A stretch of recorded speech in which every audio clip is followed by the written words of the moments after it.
Alright, hello! Do you have to turn the music down? Is my brain Hello, everybody. loud? Welcome to this here stream night Yes, on the as we have ASMRs. ASMRs. Oh, am I that quiet? Yeah, you're definitely just talking softly, you know? Well, I have to admit I am talking softly because I strained my voice today.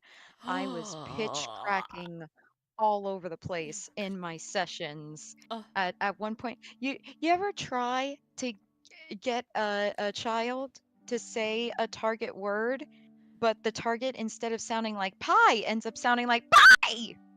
That's how bad it was. no, I can't say I I've ever went had through a this second experience. puberty during today's sessions, and it was bad. Yeah, no, Holy voice I crack, can't say Batman. I've ever experienced this specific Uh, scenario to your line of work guys, and schooling. guys, let me tell you this. This is for anyone who talks a lot for a living or just talks a lot in general, Hello, uses their Mason. voice a lot. Take care of your voice.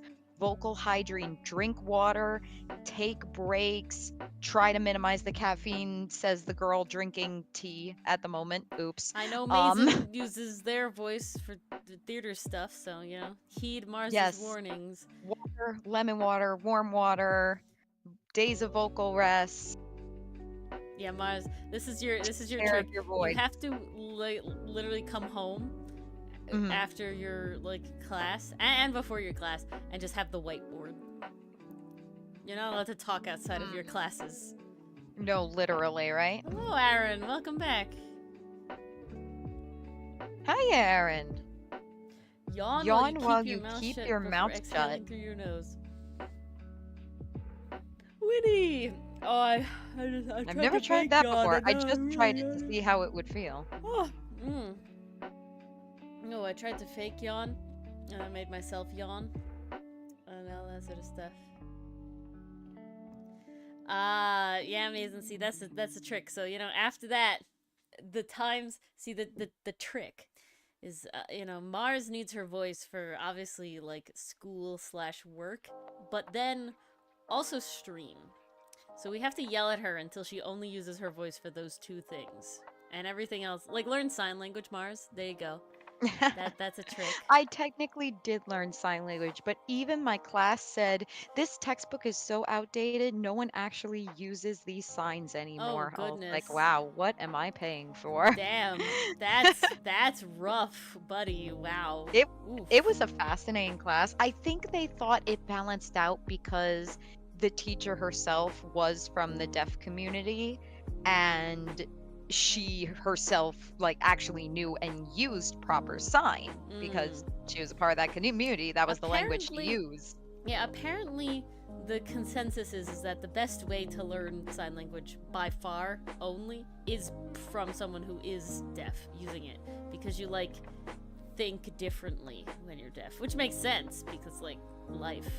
But like when you describe things, it's very visual, obviously because you have that and you don't have your Hmm. ears.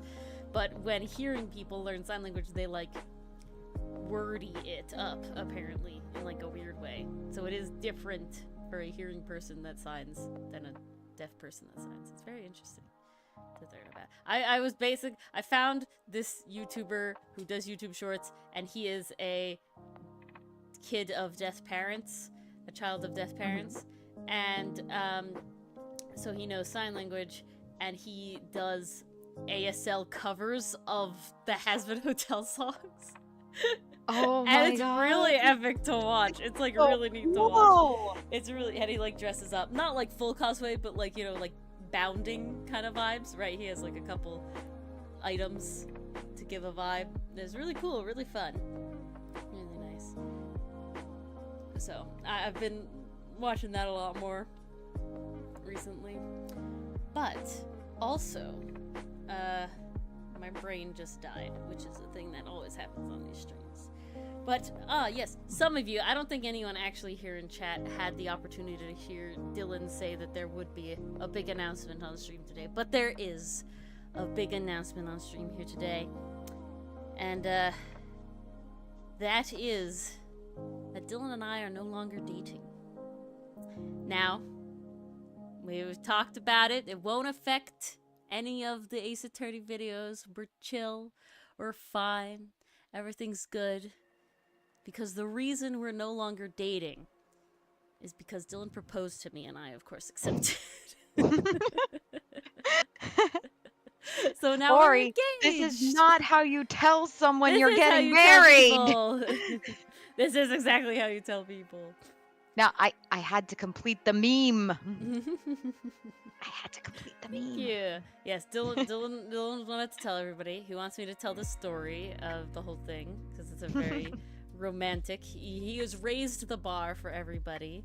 Guys, Thank you, Mason. So, I will say this. I went over to celebrate with them on Sunday night, Mars surprised which was me. lovely, Part of the lovely. surprise. There's a lot of other Yes, stuff. I was part of it. Yes, she was the but final holy surprise. crow, Dylan went all out. Like, Yeah. you people out there, you got a Dylan new raised the standard to bar live up for to. everybody that has ever heard this story at this point. Like, I gotta tell you. So, basically, the morning was pretty normal, and I knew it was like date day. He was like, clear your calendar, like it's a date day.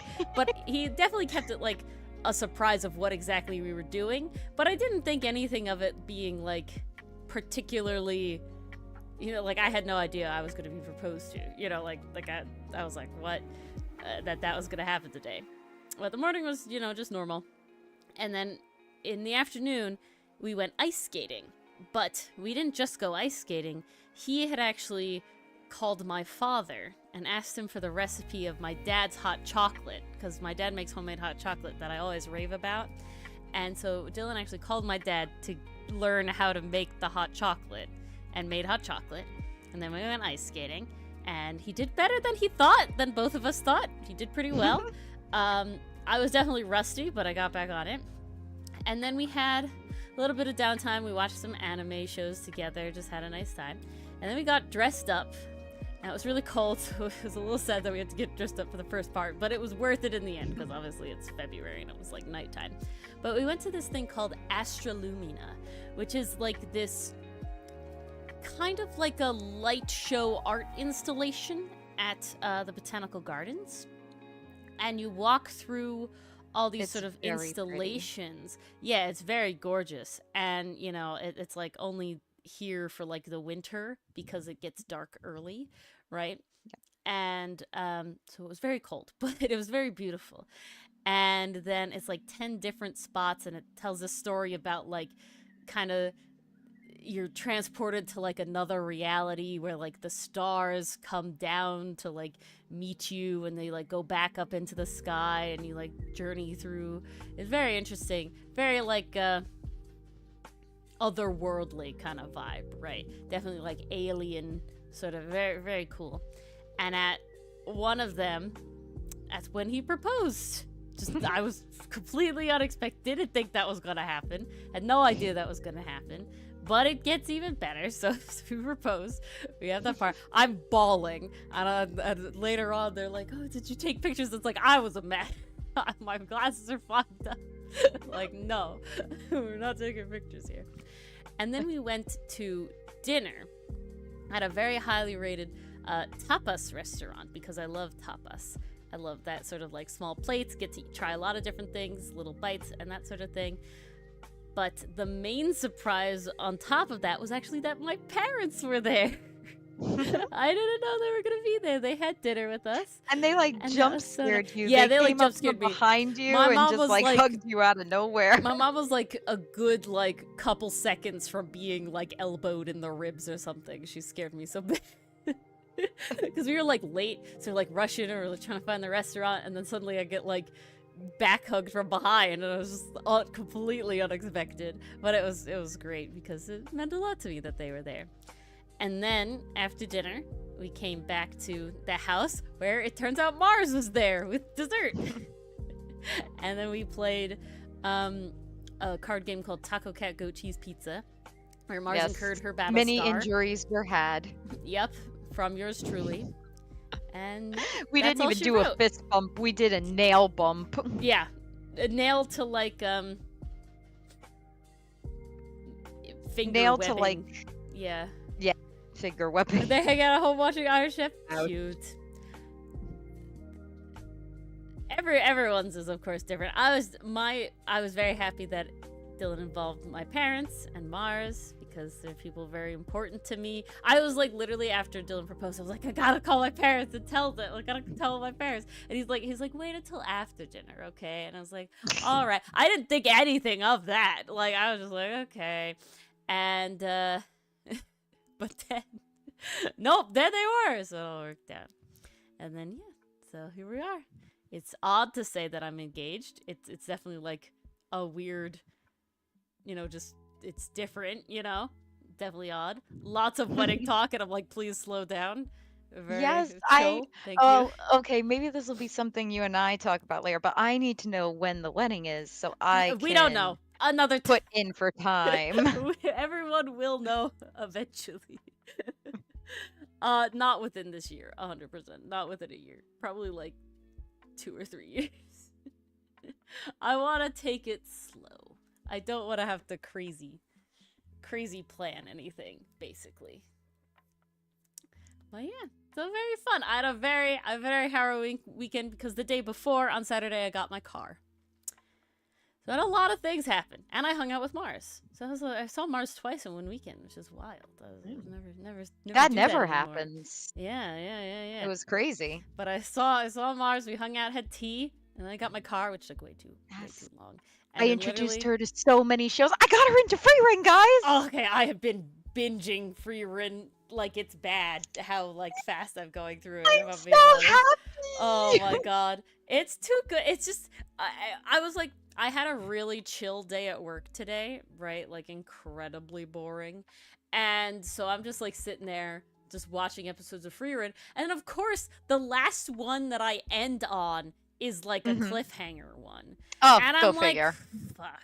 Well, I guess I gotta watch the next one. And then it was also a cliffhanger. And it's like, come on, man. I get that it's like, we're near an episode, 10 or whatever, but like... It's the Demon Slayer effect. Yeah, double whatevers.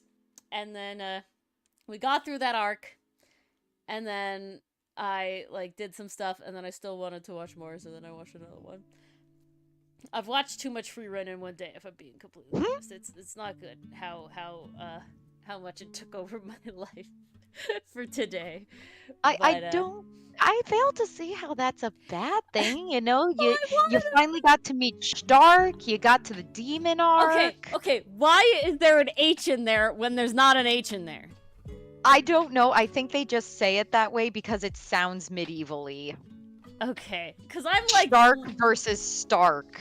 Because I'm like trying to type it in, and they're like, what the hell is Stark? And I was like, that's how they say it! Where is the H? There's no H! Or he's trying to find the fan art already. I haven't tried to find the fan art. I try to not look at fan art until like I've caught up, just for like spoiler reasons. That is a very good idea. I tried to look up his spoilers voice actor. are very much a thing. That's what I was doing. I was looking at his voice actor. He's in a lot of things, but none of the things that I watch, so... Damn. But he's in a lot of things I'm pretty sure you've watched, Mars, so he's... Oh, really? Yeah. Well, it depends if I've watched it sub or dub. Yeah, we're talking English dub stuff. Okay. But, yeah, he was in, Blue Lock. Oh, no He's in way! Spy X Family. Oh, tell me he But not plays the dub. Yuri. No, he plays, Dominic. Ah, okay. But yeah, he's in Attack on Titan, apparently. Ooh. I'm trying to check who it went away.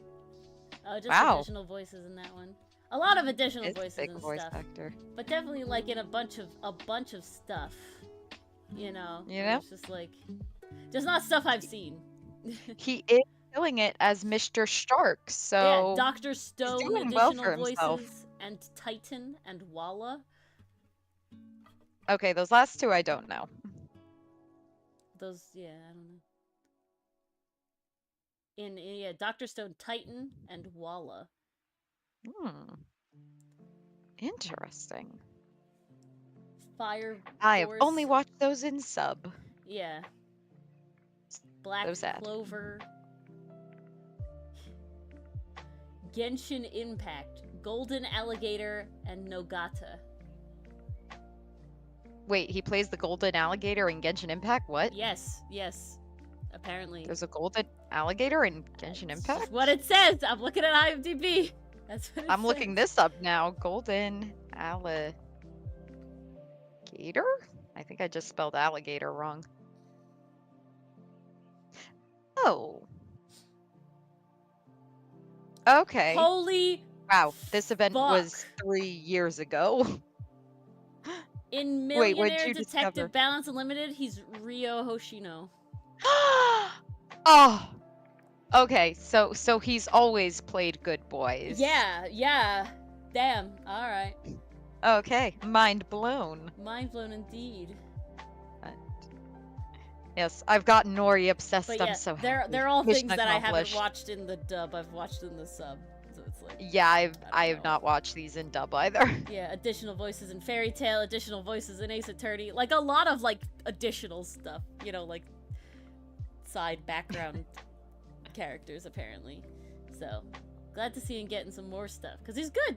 I like it. Guys, watch Free Run if you like fantasy at all. It's really fun. If you like it's fantasy, addicting. if you like fantasy talk, like actual genuine, like this feels like it's of the time period Found talk. family. So good. Found family episodes that'll just like either make you cry or, you know, tear up a little bit, get a little misty-eyed. I cried in the first episode. I haven't cried since. I cried every single episode. I definitely haven't cried every single. I've cried the I- first one. when I we watched cried during together. the sunrise scene. Oh. Yeah, no. I've only like, cried I from still that don't first see what's so episode. special about it. Looks at Fern and how much she's enjoying it. Also, Oh, it also, clicks. asides. Okay, we have like Leos. We think, you know, we rep as an autistic character. Also Freerin. Also Freerin Arrow Oh. Ace, though. Like, Yes, literally spelled I out fully fucking said- Arrow No, they Ace. literally say elves don't experience sexual attraction or romantic Yeah, feeling. so literally it's just like Ace yes. and Arrow. Arrow Let's Ace go. right there. Good shit. And you wonder why I Definitely- want to cosplay Fury Run so badly. Definitely autistic headcanon as well, because her whole thing is like, I don't really think I understand people, or I don't understand why this is special. You know, very like this social cue confuses yeah. me. Oh, very much so. Spends an entire episode And agonizing also, over Fern's uh, birthday. What's it called? I'm blanking on the thing where you like hyper focus. Not Oh, that though. fixation. Yeah. Fixation. On the spells thing, just to get all the spells. Yeah. The gathering the spells, and they're such cute spells. Like they're not the most Yeah, they're just powerful fun or anything. They're spells. just everyday Or fun goofy spells. spells. Really goofy spells though as well. Here's a spell that turns grapes sour, Yeah. and here's one that's gonna be super plot relevant. And here's one that makes shaved ice, but not syrup, just ice. Which is very Maybe fun. the one for syrup is elsewhere. Yeah, exactly. Gotta find the two together. Gotta get 'em Yeah, all. so I will say I'm addicted, and y'all should be too. It's also Yay. really pretty. I will say I do think Dungeon Meshi is prettier overall, but it's still really pretty. Both are very gorgeous anime. I'm so glad we're being fed the fantasy Yeah, this it's season, fantasy and it's season. not. I will say this: isekai is not bad. I'm just so tired Isekai- of the. I don't See, know. this- The wish this is the fulfillment just problem. doesn't do it for me. I think it worked with time I got reincarnated as a slime because, like, honestly, they don't really focus too much on the character being from a different world. Like, it's almost not even that important. Like, you could start off this anime with, here's this powerful slime, and he climbs the ranks. Like, it doesn't even need to be an isekai. So what At I think least the problem until with you get into isekai the- is The plot bit where, like, other people are getting pulled into the world and they're getting pulled from different time periods. But even then, you could make that work without making it an isekai, I think. I think that the problem with isekai is solely that the vast majority of the ones you get are just identical besides that. You know what I'm saying? It's too much wish fulfillment. Yeah, you could have Like, an isekai. you have the unbeatable power, you have the unbeatable protagonist. Now you got the preferred gender gushing over them and how great they are. I'm Give just me like, the isekai where the chef bored. goes to another world and shows us all the cool, like, new food techniques that they don't have yet. You know, like, come on. Opens a fantasy restaurant. Epic. Restaurant to another world. There you go. But see, that's like the opposite. I don't know if I would call it Although, an isekai. They that kind might of come be to reverse the isekai, restaurant. 'cause the Yeah. restaurant is coming to them. Yeah. The restaurant's like a portal. It's not like... You guys want to hear something? I was so messed up during COVID, but during that time, Ori was telling me about Restaurant to Another World. I wrote a self-insert where the restaurant came to me and I could finally experience ramen again.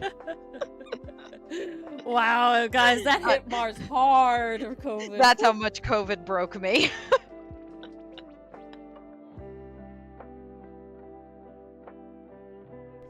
Alrighty. Well, speaking of isekais and transitioning between scenes like they have to do in isekais. How That's what our important, topic and is also in today. comics. Yes. So the reason we were thinking of this topic was because Mason, I think about a week ago, asked something about transitioning and how do you do it in writing in comics. And, it was a very good starting point. I feel like we could talk about it even more. And this is a fun one because it includes both writing and arting. Yes. So everyone gets to talk. Yay! Woo! Woohoo! Yahoo! But as always, we are not constrained to this topic. We can always talk about other things, answer any questions you guys have in chat. If you have any comments about Ferrix's little speech in the past entry that just went up, I'm all ears. Yeah, I have to check if there were any comments again. Yeah, I haven't had a chance to check yet. Dang it, it's only Tuesday. We gotta give it time. Well, when I checked yesterday, there wasn't yet. That's why I have to check again now. Ah. Oh, heck, it's Tuesday. It is Tuesday. Oops. What? Uh-oh. I don't have a dub for tomorrow. Oh, no! I completely lost what day it was. Okay, chat, I have to ask before we continue. Did today feel like a Thursday to anybody else? Yeah, I don't know what today felt like. Not today is what that was. Today did not feel like today. I completely forgot about that. I did not feel like it was today. Honestly, I felt like it was maybe Monday again. I don't even know. That's what I kind of felt. Okay, this was so weird. So I work in a school, you guys, and we were off for winter break last week. So everyone was coming back from a week-long break yesterday. I was expecting, a little reluctance in activities, right, like people were tired or didn't want to participate. But yesterday ran pretty smoothly, aside from, maybe one or two hiccups along the way. I was like, that wasn't so bad. That was because today was the one where it was like, oh no, everyone just feel like everyone's in zombie mode today. Like, just everyone. Today is what I thought yesterday was going to be. Yeah, 2 days and this week has felt so long.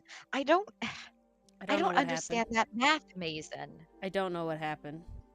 I don't know. Something happened. Ugh. Anywho, transitioning back into our topic for tonight. That's certainly one way to establish a transition, using at least in writing, an establishing sentence. This could be done in many ways. I'm thinking the most obvious is when a character changes locations. Let's say you're starting a new chapter. You're writing for a new chapter and you're opening somewhere new. Now, these are not hard and fast rules at all. These are just, some ways you can transition between scenes because let's be honest, there are multiple ways of doing it. I know I have my preferred method, where I like to introduce a little bit of dialogue first. Um, so let's say the scene opens up and the character, I'm trying to think of something they could say real quick. Maybe, are you sure this is the place? So why would I start with dialogue for a transition? Isn't the most important thing setting up the scenery around the character? Well, both yes and no. It depends on what you're trying to accomplish. When I use dialogue to transition to a new scene, it gives the readers that chance to connect with that familiar character. At this point, if you're doing a transition, transitions typically come in the middle of a story where you're moving from scene to scene. So if you open with something familiar, someone the reader has gotten used to, say the main character, that reestablishes that familiarity. Now there's something familiar to connect to. And this is important because in a scene transition, typically, and again, not always, because you can always transition to some place you have been before, but typically you're transitioning to someplace unfamiliar, someplace new. So you give the reader something to connect to first, and then you start to describe what's going on around the character. What are they noticing about this new place? What are the standout details to them? Because that's what's going to maybe inform the plot or inform the world building. Like, let's say, for example, hypothetically, I am making this up as I go, admittedly. Let's say the character looks around them and all the houses are built out of pure solid gold. That's going to tell you something about the current city that they're in with no dialogue. No one has to come out and say, oh, these houses are built with gold because this is the richest city on the continent. It's kind of already implied, or at least the foundation for it is implied, and then it could be talked about later down the line. It kind of helps establish the mood as well. Um, I know that was part of one of the recommendations that we gave you, Mason, a long, long time ago, or it feels so long, long ago. Um, and even though in Outcasts, it's not all writing, it's a comic, we're working with Exactly, Mason. panels. Exactly, Mason. Yeah, that actually falls into, a whole nother topic where you're talking about, world design or world details. That could honestly be a topic for another day. I'll have to put that on the back burner. We need topics. Yeah. Write it down, write it down. I'm writing it down. But yeah, typically with the transition, you want to set up the scene as best you can because at least in a writing medium, your reader is kind of doing half the work in a sense. You're giving them the pieces that they need to set up the scene in their mind. So you want to be descriptive enough that they can get a picture of that scene. But also, and this is the fine line that a lot of writers walk, and I'm seeing it more and more. I don't know how much time you guys spend on book talk or booktube. I definitely like listening to video essays in my spare time, a lot of video essays about books. And something I'm noticing more and more is that descriptions are kind of over bloated a bit. Like there's so much detail. And sometimes it's little details that don't matter too much. Like, let's say, for example, the weather didn't change between these two scenes. Let's say it was sunny in the previous chapter and now it's sunny again. All I'm saying is that they take the time to describe the weather again, if that makes sense. Like, you kind of Mm-hmm. already have that information, right? So, and this is not an easy line to walk, right? If writing were easy, everyone would do it. Right? That old adage. But it's up to you as the writer to decide, what do you want your reader to know? What is important enough? What do they need to be envisioning in this scene? Because let's say, for example, there's a fountain in the middle of a square, in the middle of a town square, but you don't mention it in scene one, yet it comes back in scene three and plays a large role. That detail should probably be mentioned in scene one. That's kind of following the Chekhov's gun principle. Mm. If something is going to be used, it should be established first. The rule with Chekhov's gun, because I find it interesting. Everyone talks about how it works, but no one talks about it like when it works in reverse. So Chekhov's gun always states, if you introduce a gun or anything really in scene one, then something should be done with it. That gun should be fired in scene three. If you introduce a plot element, make sure it gets used. For example, we have so many Chekhov's guns in Outcast. We have the journal, we have the boat, uh we have the intruder's tracks that were found. I'm trying to think of some more. We have the stick Ferrex found. Let me tell you guys, all the details matter in Outcast. We're both They fans of No do. Evil. We definitely double checked all the details. Yep, you got it, Mason. That is the rule verbatim. And you could see how it works in reverse too, because let's say in the second act, you fire the gun, but you never told the audience it was there. Well, now there's going to be a disconnect between you and your audience because they didn't know what was supposed to be there. Oh, it's kind of interesting. I always hear it talked about, the way it's typically talked about, but never in reverse. But it's just as much important there as it is on its own. Oh. But there was something I was going to talk about comic panel wise. Yes, comic panel wise.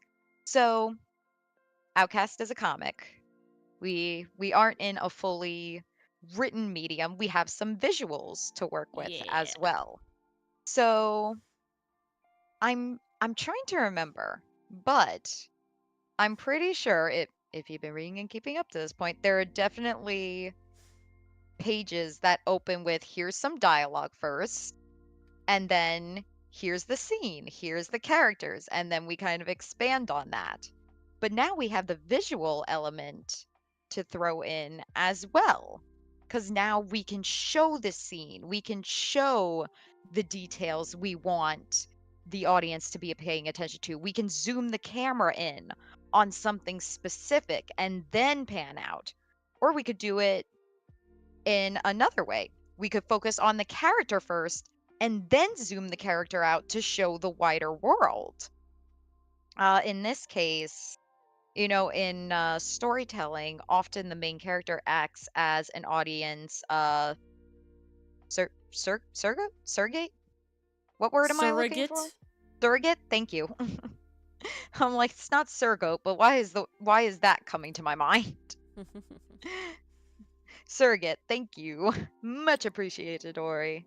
Glad I could help, even though I'm very Always. distracted. Look, guys, you get to see the dubbing process. It's so cool. Yeah, we're trying. You can do it, Ori. We believe in you. But yeah, so the main character oftentimes acts as the audience surrogate. And this makes sense, right? Because when you're reading a story, at least for the most part, even if it is a story that takes place in modern society or the present day. So maybe there's some familiarity for the audience. Maybe they recognize, oh, that there are laptops in this world. There are phones in this world. Like there's modern conveniences. But it's still the character's world, talking in like maybe a slice of life story. That's still a different school that the character goes to. You might have a familiarity with school, but it's still the character's school. So that still needs to be established. Um so very much when the audience is learning about the character's world, typically so is the character. Like I want to think of an example that isn't Harry Potter because that is Mhm. used way too often. I'm going to use Zachary Ying and the Dragon Emperor because that is a fun book. If you guys need a quick read that's kind of Percy Jackson meets VR headset technology meets Chinese warlords, this is the book for you. It's you get surprisingly attached to a very bad person in history. Can you tell I lent it to Ori? You get really attached, man. It makes you re-question your life. Fucking Ori's sitting attached. over there like, no, I like a war criminal. Yeah. He's not a war criminal, but he killed a lot of people in war, but it's still, like, not a good thing. And yet, here I am, And yet... being sad about the shit that happens in the book. Ugh. Also, the cliffhanger at the end was cruel. Pain. Go read, guys. Go read it. Join the pain club. Be angry with us, please. Mm-hmm. But okay, so I'm going to use that as an example. Basically, what ends up happening in the story is essentially the Percy Jackson logic. The character is introduced to a whole other world that they didn't know about. Different powers, different technologies, even histories that he wasn't aware of. And not only does the character get to learn this, but so does the audience at the same time as the character. So, why am I going into so much detail about this? Why am I talking at length about character perspective when tonight's topic is transitions? Well, this actually plays a big role. This is why it's so hard sometimes doing Comic Corner, guys. There's so much overlap. Oh, yeah. There's so It's much all overlap. between all these different techniques, all these different writing conventions. It's very hard to talk about just one singular thing. Yep. If anyone in chat can relate, we can sympathize together. But the reason I bring all of this up is because in a comic, and especially in Outcast, we use the character's perspective to show what the character is seeing, what they're noticing, so that when Hotson learns something, so does the audience, and we can show that visually. That's the benefit of working in a visual medium. Which honestly, I'm trying to think, because it's very different how, or is it different at all? This is an interesting question for myself because when I write the script, so I'll let you guys in on a little behind the scenes secret. Ah, secret. Yes. Shh, And for those of you who follow the Ko-fi, you probably have seen this because we do upload the scripts there.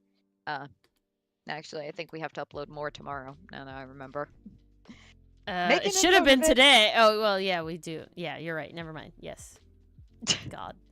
It's pain. I don't know what day it is. I don't know what month it is. I don't know what week it is. I figured it out. The leap year is fucking us all up. Sure, I accept, whatever. Let's go with, because then Thursday would have been March 1st, but it's not. It's an extra Yeah. February. Dang, you're right. I accept this statement. Yay. That's my headcanon at least. Okay, but back to the scripts. A little peek behind the scenes. When I write the scripts, I typically write each entry in one single document. So the whole entry is going in one document, and then the pages are written as their own individual scenes. So when I start, I typically put an outline of what I want to happen over the whole course of this entire entry. So let's say it's Ferrex's hangout from start to finish, from Hotson waking up in the morning or being woken up in the morning to the thrilling conclusion of the Ferrex hangout. I'm not spoiling it. You No. can't catch me that easy. But typically I'll start out that way and it'll be a very kind of a quick blurb, but there's little suggestions like Ferrex comes to Hotson's room, wakes him up rudely, blah blah blah blah blah. We proceed from there.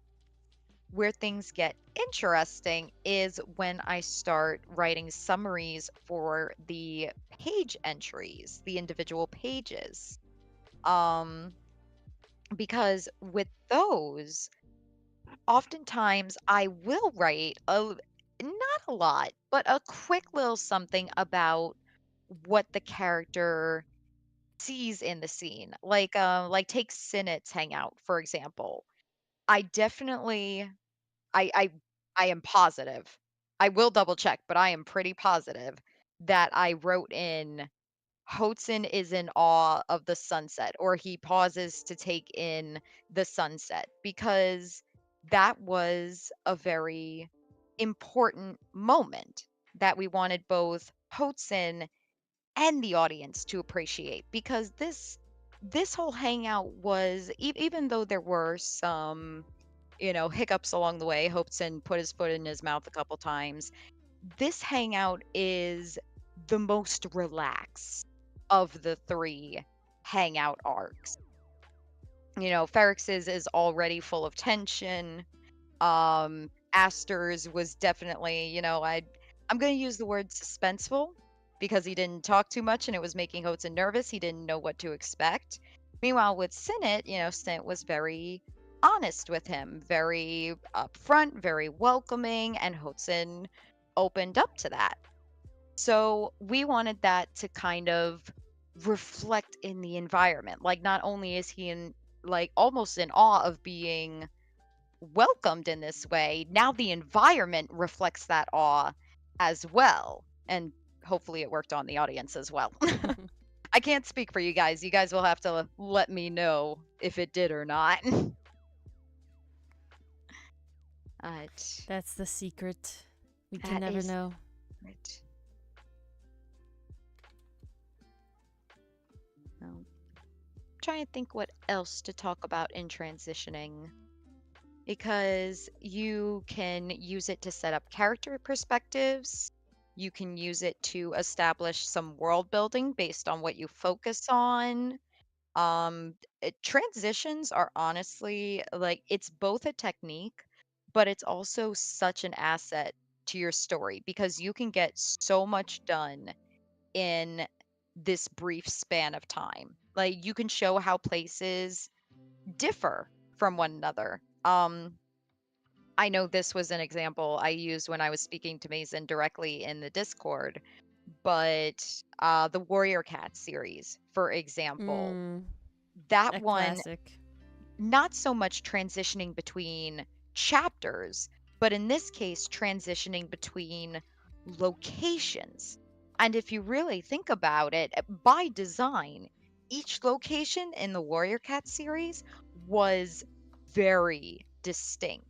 And, it was kind of built into the fabric of the story. You have the different clans of cats.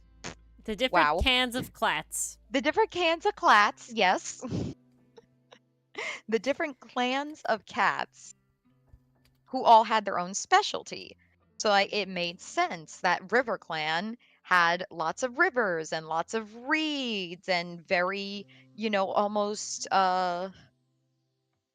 it wasn't swampy, but that's the only word coming to mind. God damn it. Riverbank quality. Let's go with that. Sandy. Beachy? It wasn't beachy. That's the problem because they weren't near an ocean. They were near a You can river. have beaches Wetland. on lakes.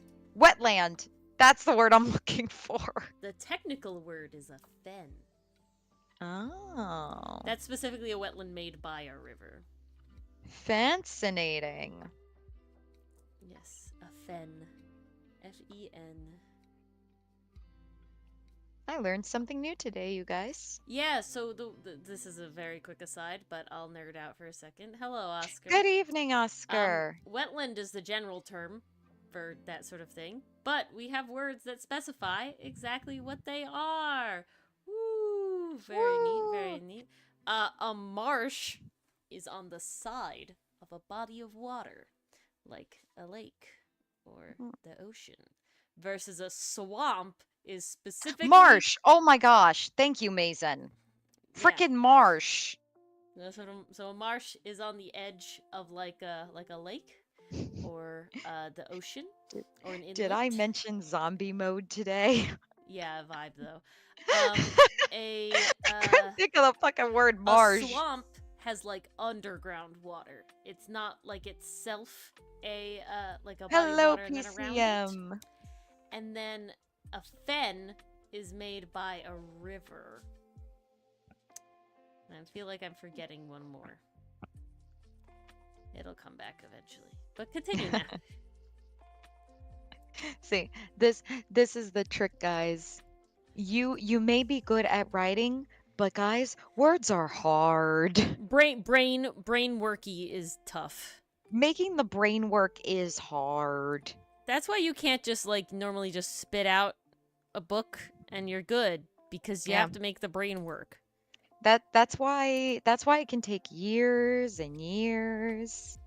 Or sometimes, you enter the zone when you're on it and the words are just flowing from you. But then other times it's just like, no, words are not happening. Especially the speaking words, because speaking words are different from writing words. I'm normally better at speaking one words you're than doing with writing your words. hand and typing, the other you're doing with your voice. It's surprisingly disconnected. It is, yeah. But if you think about it, it makes sense because, you guys send the signal from your brain to different parts of the brainstem in order to send it to the right place.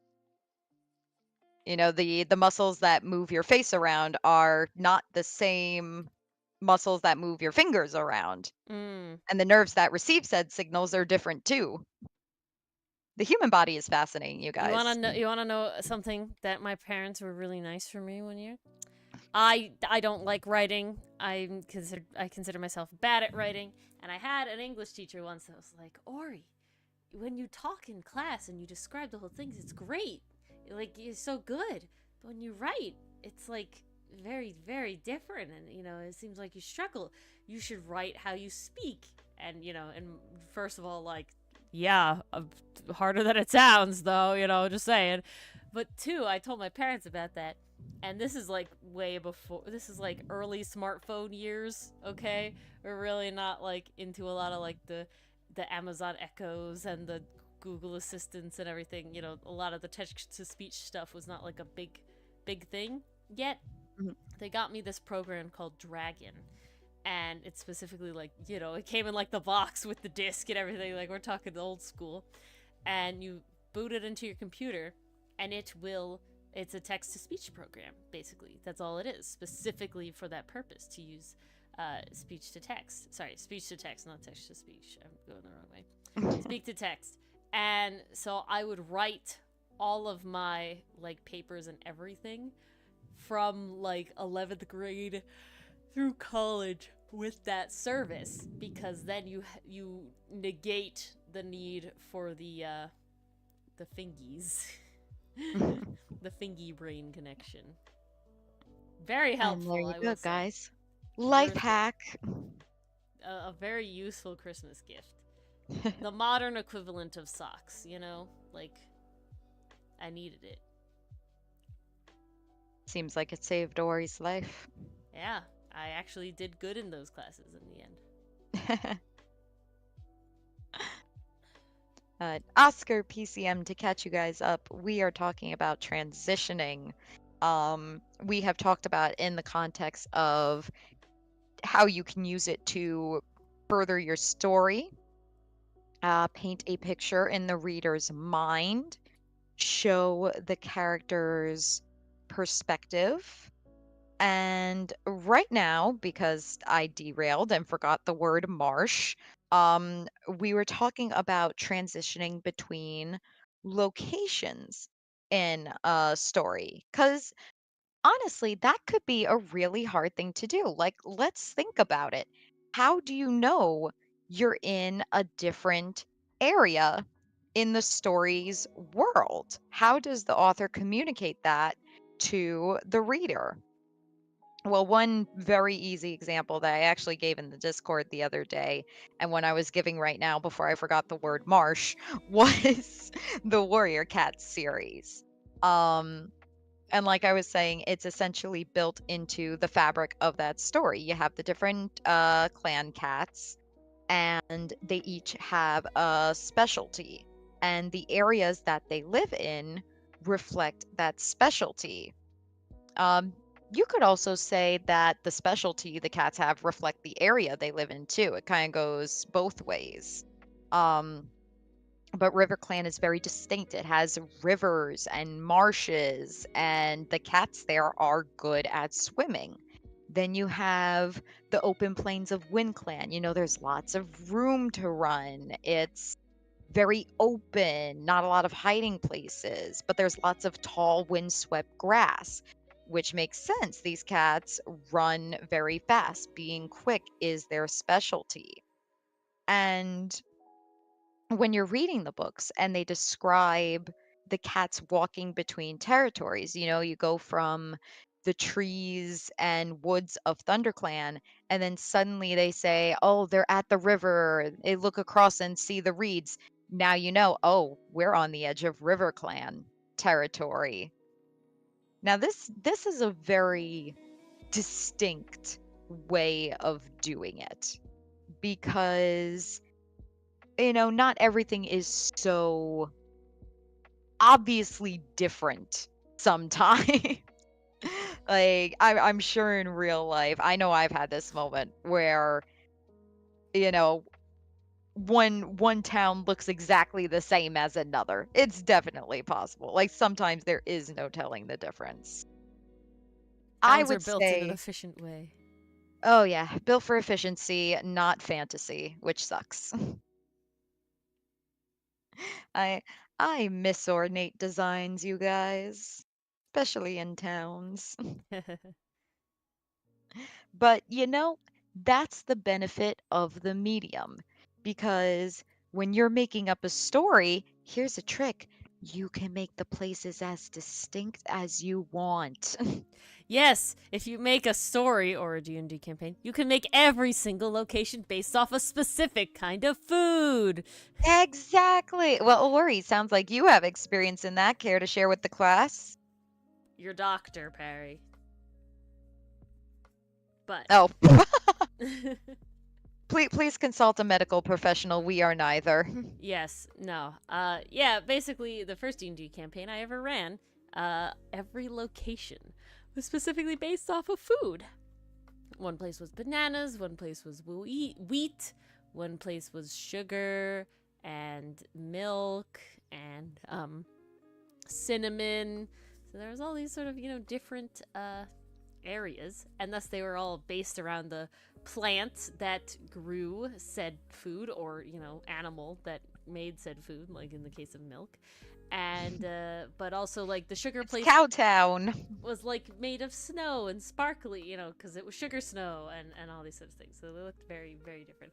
I actually have physical art of like all of these concept art places. I don't know if I have them on me anywhere easily, but I don't think you've shown me the concept art of the places. Oh yeah, they all have like a Copic marker, 8.5 by 11, like concept art, I guess. Yeah, we'll see if I can find them. At a later date, dub is Indeed. needed. Well, I'll take 2 seconds, but yeah, we'll see if we can see them or not. But yeah, if there's anything you guys specifically want to know about how to transition your characters or how to transition between scenes, um, time even, that's another factor. How do you show a change in time? Um,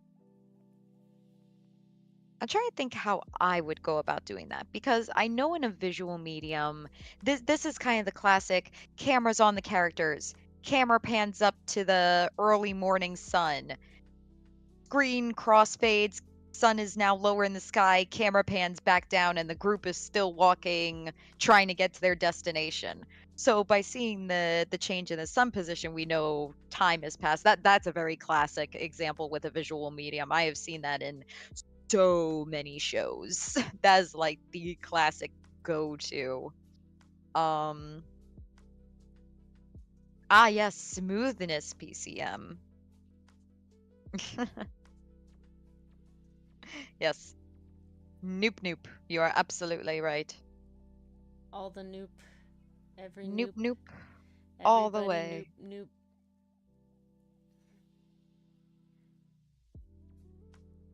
Now, I'm trying to think of another way you could show a change in time. Um I think this was an example I was going to type out in the Discord, and then it just got way too long-winded, so Mm, I ended up deleting it. as you're wont to do. Yeah, it just kind of happens where I got carried away. I got really excited because Mason was asking a question, and I wanted to be as thorough as possible, but then I was like, this is like an essay. I'm going to delete this Hmm, and not bombard them with too much information. But so sad. for this stream, you guys come to be bombarded with information, so I have nothing to apologize for anymore. You subjected Okay. yourself to this. Yes, this was willingly chosen. Hiya, Pastry Puff. Hello, Hello, hello. pastry puff. We're talking about transitions tonight. Could be a transition between scenes, transition from place to place. Right now, I'm talking about how you can show a transition through time. How do you show that time has passed? Um, Very classic way: sun in the sky, sun moves, camera pans, crossfade, all that good stuff. Um, Another way I was thinking, and this is an incredibly specific example, but it could be used with other props as well, I feel. Let's say a character gets injured somehow. Like maybe let's say they broke their arm in the big battle. So we have that moment established. And then in the next scene, it's talking about like let's say the line is they glance down at the sling around their arm. So if their arm is in a sling and they've been injured, well, it had to take time for them to get help, put that sling on, get the bones set. So we know from that one line saying that, oh, this character is now wearing a sling, that there has been a reasonable passage of time. Um, Another classic example I could think of, I know we've used this, Ori, food, a full plate of food, Yeah. and then cut to the empty plate of food. Yep, Very very classic classic. example of a time transition. Can never go wrong with that.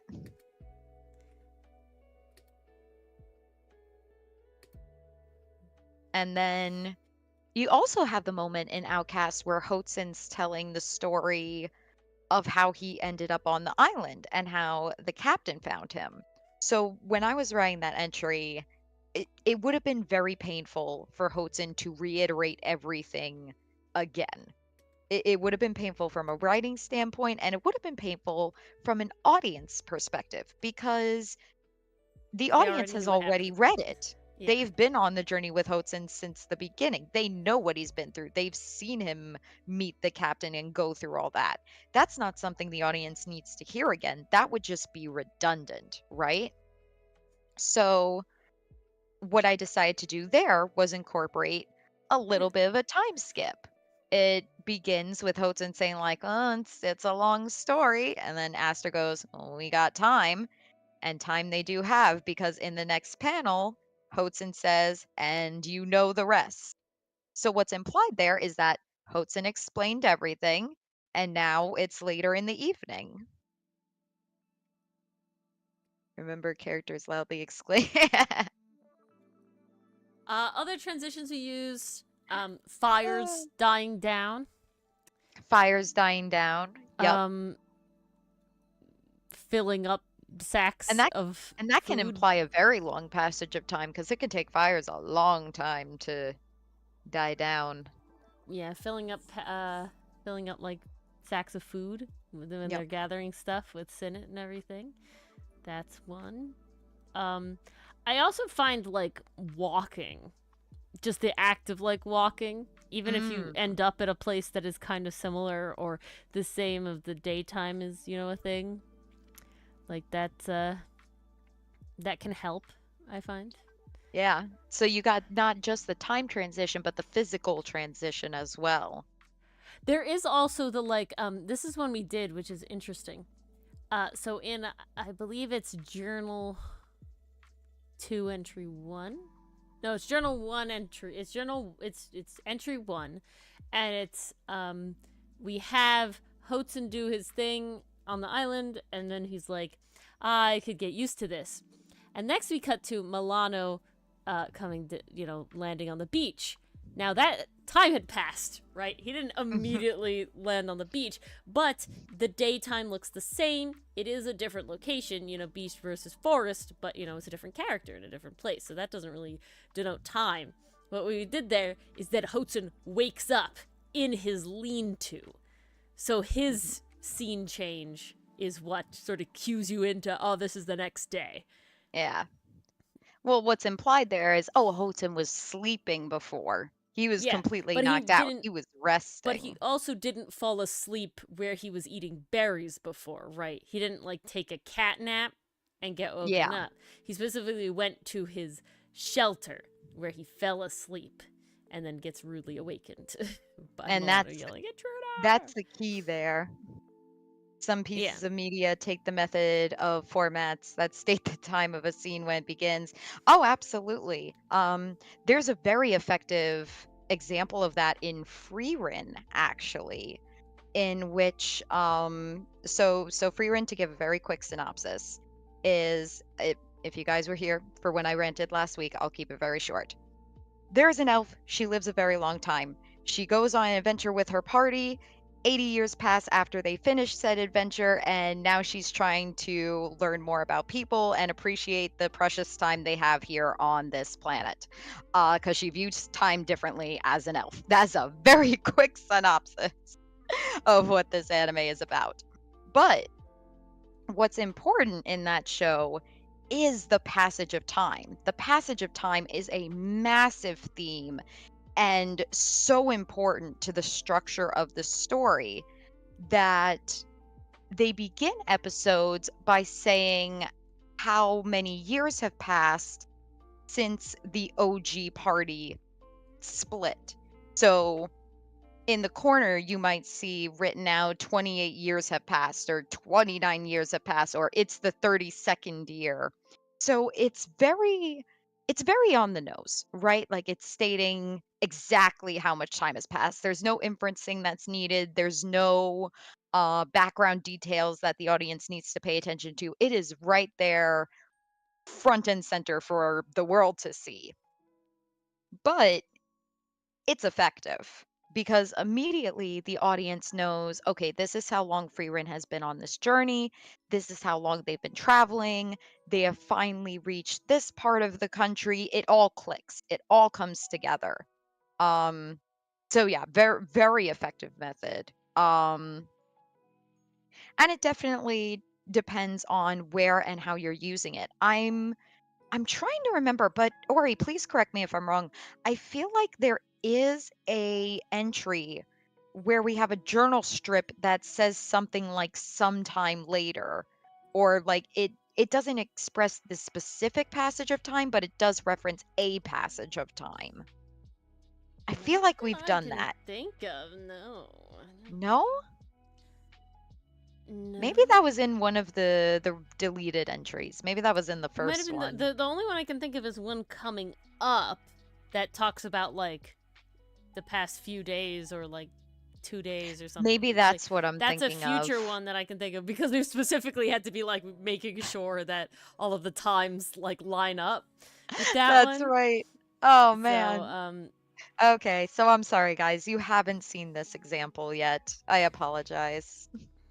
But it is an example that's sorry. coming up because time passing was a very important element between entries 5 and 6.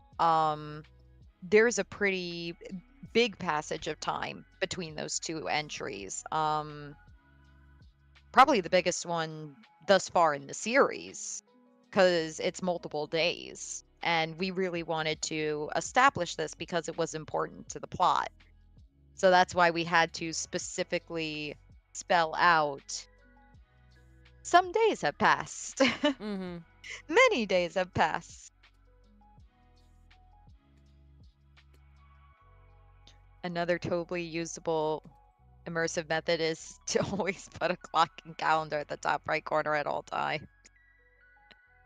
The Ace It's Attorney not method.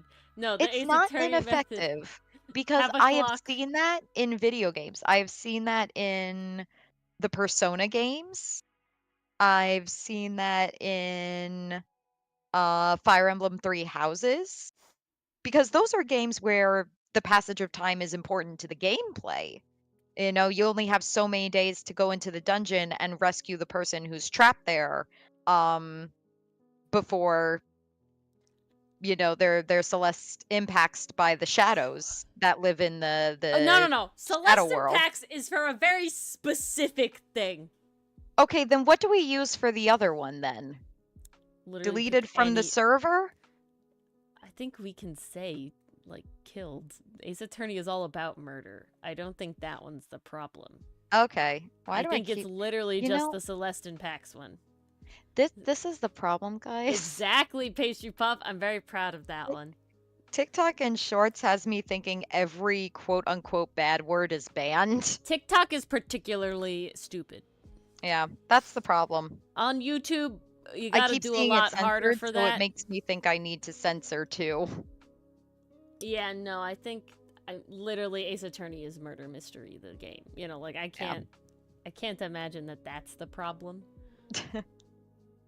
Okay, fair enough. To put Oh a very no, long story PCM, short, no! PCM, how could you? We trusted you! The top 10 anime betrayals. Uh-huh. Number 1, PCM. Oh. Oh. But you can see with all these different examples I'm giving, books, comics, TV, video games, it all depends on the type of medium you're using too. I think it goes without saying, but you're not really, I may have to retract that statement because theoretically, in a visual medium, you could put a calendar and clock at the top right corner. I don't know if I'd do it at all times, but you could definitely have that as your establishing shot. If you want to pan up to the sky or show, let's say, an open field and establish here's the time, here's the date, if it's important to your story. Yeah, I think it depends on how present the passage of time is constantly to your narrative, whether that be a video game or a comic or even a movie, that dictates on one, what method you're showing the passage of time, and two, whether or not that level goes to having like the ever-present clock, right? Because there's what example I just thought of? What? Frickin' Death Note.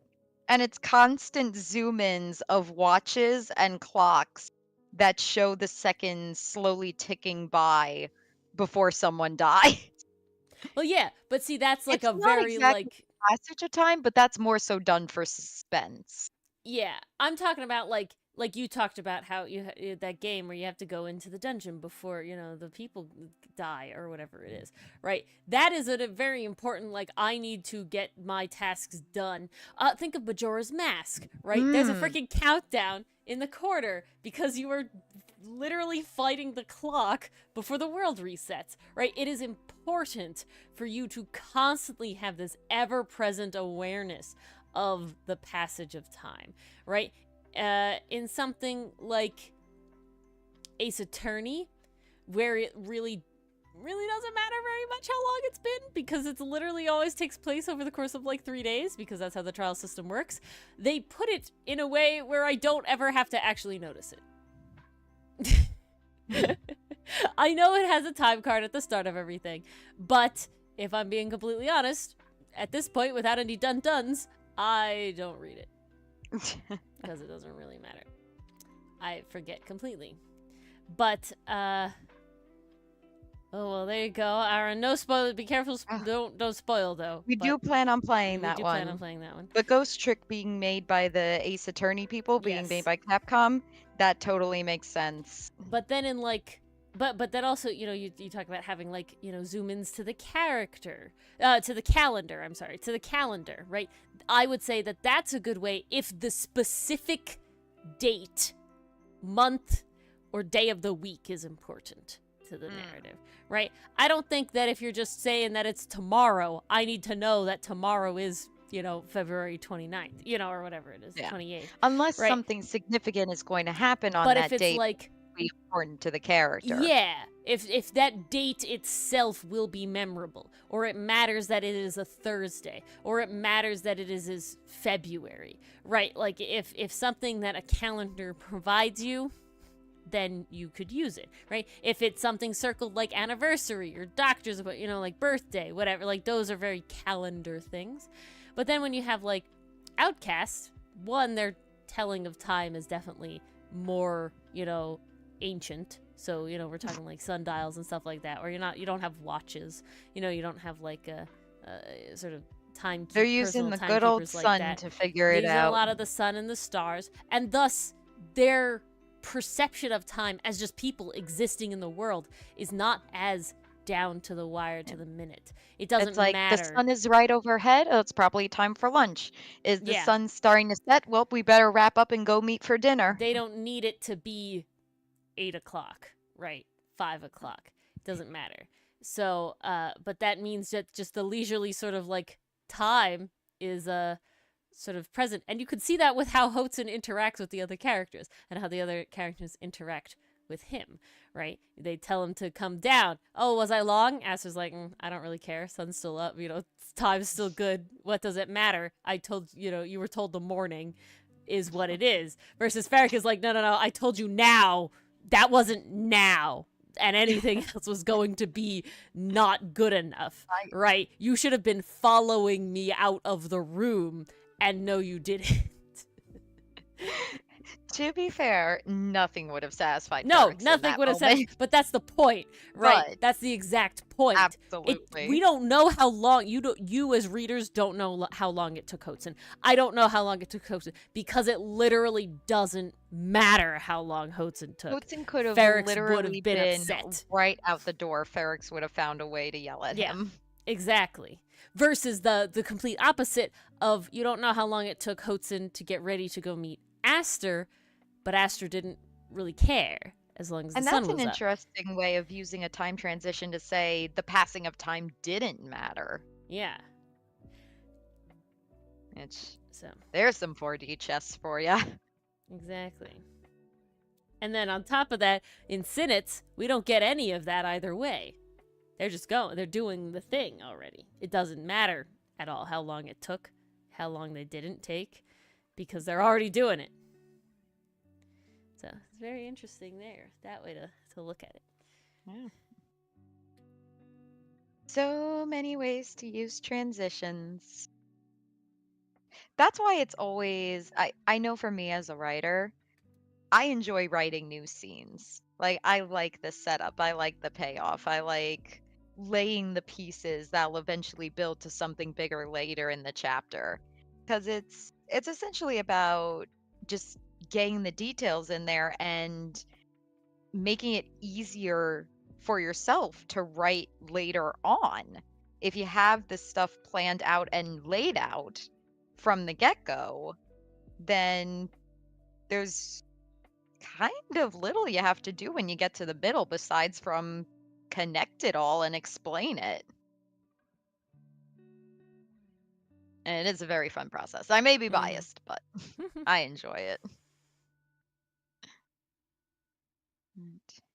Any questions about transitioning? Any questions about transitioning for your own stories? Or anything you have used transitioning for that we haven't mentioned? I'm sure there's something out there I'm not thinking of. I I feel like I've listed everything I could think of. I will admit I'm not paying as much attention as I normally am just because I have to listen to things for comic dub reasons. So, guys in chat, help Ori out and give Mars questions about anything. How can I transition from being sad to happy? I'm figuring that out myself, PCM. No, I'm kidding. Hiya, Nicole. Hello, Hello, hello. Nicole. Happy lunch. Smooth transition to welcome in Nicole.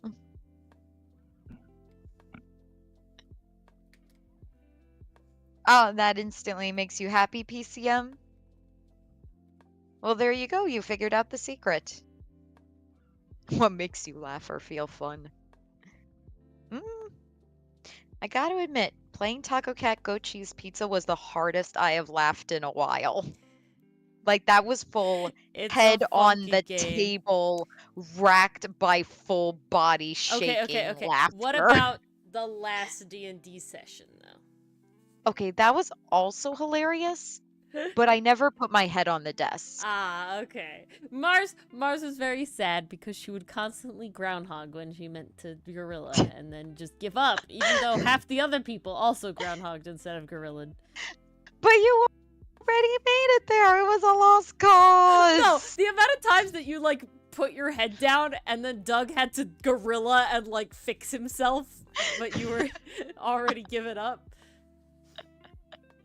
I was just like, nope, I can't win. The perfect save time, Pastry Puff. Oh, very good timing. All right, who thinks we're gonna finish Ace Attorney Bridge to the Turnabout on Friday? I think we will. Because then it matters what I do for the next 2 days, apparently. No. All right. No. I appreciate that. That makes me feel a lot better. Pastry Puff, if I'm being honest.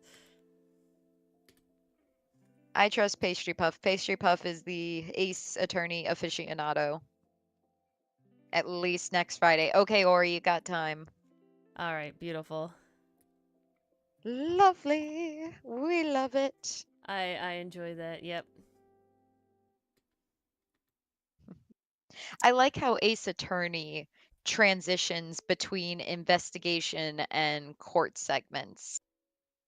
Like, sometimes they end with either a lingering question that'll be later explored in court, so that kind of sets up your expectations, or typically in the last investigation segment, they set up everything where it's like, okay, we've got this figured out, at least the bare bones of it. We're going into this and we're going to be victorious. Like, it's really very well done.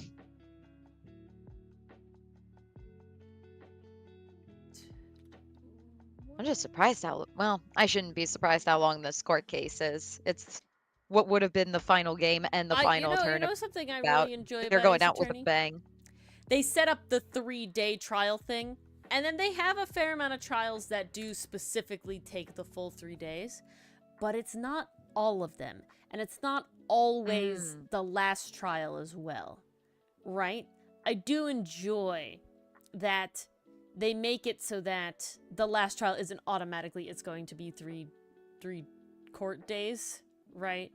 it is like a varied, oh shit, wait, we have to solve it now? Oh god, Well, it's also one of those things where it comes down to the pacing of the game as well. Like, if they tried to go for that 3-day time limit exactly every single time, like, one, it would not only get predictable, where it'd be like, okay, on the third day, I'm gonna win, and it would just get way too repetitive. But, then, like, to make it to that 3-day mark, you need more story, more segments in the investigation, or you need to split up the parts of the investigation, which would drag it out even longer. And I'm glad they made the decisions that they did. Yeah. The music is amazing. Music Ace is very Attorney has good. some fire music. Yeah, Ace Attorney has been a fantastic experience through and through so far. That's a plus pastry pup. Nope. That's not the sentence I wanted to say. That's a plus pastry puff. I said that's a puff pastry plus. No. End Wow. me. Wow. End me. That was a lot, Mars. Whew. Ay, ay, ay.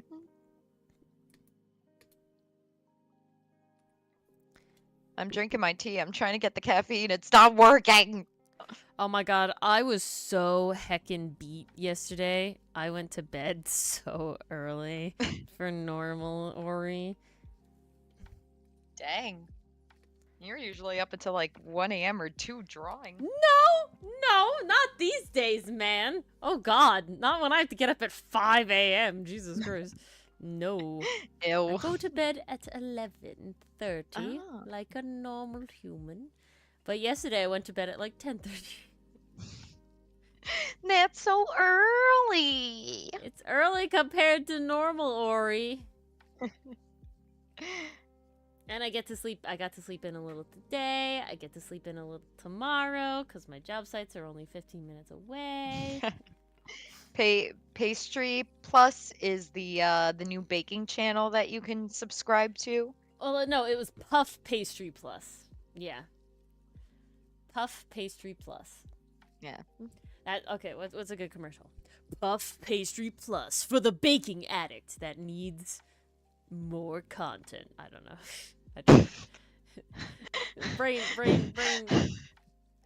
Brain. You started off so strong, and then it just went normal I don't at know. the end. It went so normal at the end. Oh my god.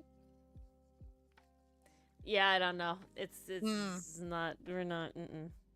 I feel that, Mason. There are just some hours where the brain works better for certain tasks.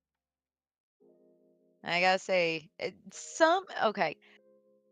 I will share this with you guys. There was one time in undergrad, I don't know what prompted this. I don't know why I was asleep, but I am literally sleeping in bed, like I was out, and then all of a sudden I woke up and I was like, I have to write. So it's like 3 in the morning. Got up, went to my computer, and just started writing. I'm trying to remember I find the what it opposite was pastry puff. for. Usually, I'm sorry, Mason, I think Mason said it about drawing. I usually get into a zone right about that time, and then I want to finish it. And then it's 3 a.m. That was past Ori. Current Ori now has a job that she has to get up for and drive a lot, so... Current Ori needs rest, because we don't want her operating heavy machinery, sleep deprived. Yeah. That's just no good for anyone. No, it's mostly the driving thing, Driving so Hey, much. Microwave Tree! Welcome, welcome! Hello, Microwave Tree. Thank you for popping in. We're having a good stream. It is a tea party. We were talking about story transitioning between scenes, time, characters, what you can accomplish when you transition in terms of world building, character perspective, etc., etc. If you have any questions, please feel free. We're just kind of vibing at the moment. We are vibing. I think we've I'm trying to exhausted finish the this thing. transition talk. But we did cover a lot with transitions. And I think it was Mason who now gave us the idea for world details. So expect that coming soon to a stream near you. Yeah, yes. World details. What's important to include and what is just meaningless fluff. Indeed. Do it, PCM. How often do you get to senselessly noob post? Life's too short. Noob post away. Nope post indeed. I can't believe how early it is in stream still. But that's good for me because I'm trying to finish this dub. So that I could get it out on time because I forgot it was Tuesday All already. it took was us mentioning that it's Tuesday. I literally opened stream by saying, "Hope everyone's having a good Tuesday," and Ori's like, "It's Tuesday." Yep, it's Tuesday, my dudes. Yes. Yes, it's Tuesday. It's Tuesday, my dudes. It do This be is not Tuesday. the right thing.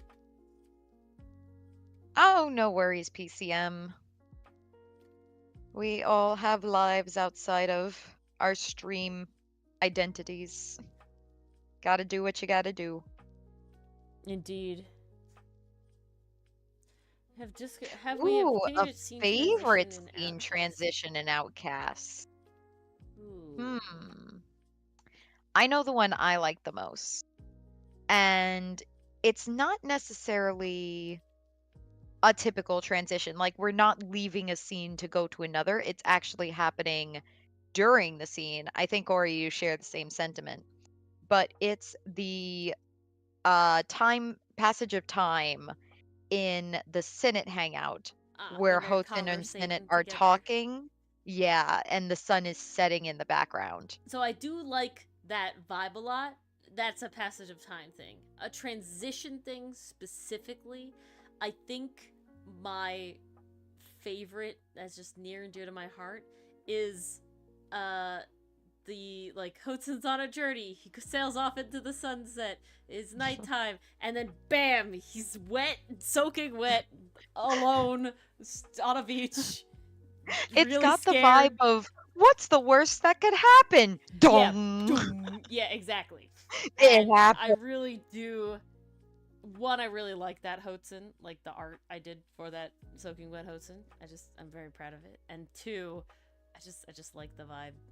There was actually, I don't know if we referenced it fully, but I think I might have mentioned it to you, Ori, when maybe it was after we had already gotten that scene scripted, but it reminded me of the transition in Millionaire Detective where the main character Haru, he's a detective and he has to work with this snobby billionaire, and he has to go on a trip. And he doesn't want to go with this guy, but of course he has to. And it's kind of the vibe of what could go wrong? And then it goes wrong. The scene starts with him sitting in his chair at the office. And he's like, "Oh, by the way, you're going to this place." And he's like, "Okay. Oh, and Kambe's going with you." "Sure." "Wait, what?" And then it immediately Dong. cuts to him shocked he's shocked in the office chair, and then it cuts to him shocked in the plane being buckled into with the seatbelt, and the flight attendant's just like, "Have a good flight," and he's still going, "What?" What? I think that's an That is a vibe. overall favorite transition. That's a really good scene transition, very similar to what we did in Outcast. Yeah, we watched that Um, after this was totally scripted out because we scripted that. That scene is like directly from like the first ever made, episode. yes. So I don't know if you had watched it at that point, but I had not. I Watched it at that point. definitely watched Millionaire Detective when it was airing. So When was I that? did see it prior to writing a scene. Okay. Whether it directly inspired, I can't say for sure, because the Yeah, whole exactly. idea of I'm happy and then cut to the next scene and it's like I fucked up, like that's just a vibe. But yeah, And that that's was probably the my vibe for favorite. Hotzen. Yeah, specific like actually transitions in the scene. But yeah, a Mm. time passage one is definitely because honestly, when you like watch a sunset, it sets a lot faster than you like expect. I feel like so you Oh, can totally be having a agreed. conversation, and it's literally like you can watch the And sun then it's just move. like, oh, there goes the And sun. Bye bye. so I was very happy to be able to capture that in the Sinnet Hotsun hangout because they specifically wait around for sunset, and then they're having like this long, in-depth conversation. Like the sun ain't just chilling, you know. And it was But it just also very works because enjoyable to like have that. the lighting in the scene also reflects everyone's moods in the scene. Like as the sun starts going down, things start getting a little more mellow, the conversation dies off a little bit. Like it's just such a good parallel. But if we're talking in terms of favorite scene transition, because I will admit I missed the word scene when I first read that, Nicole, I apologize. Um, favorite scene transition. Duh, duh, duh. That might take me a minute to think about.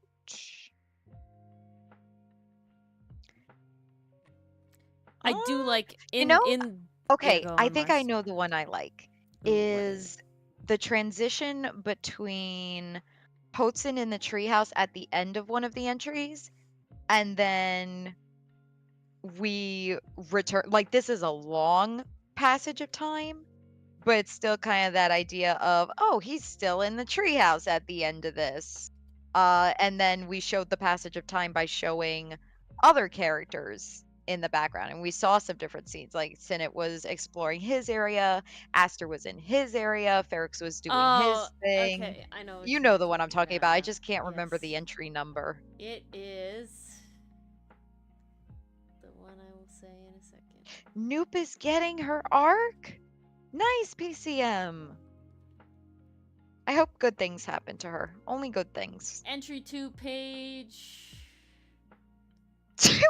9. Or 2. Not entry a chew, entry 2, page 9. Century 2, page bless you. Yeah. Entry a chew, please bless you.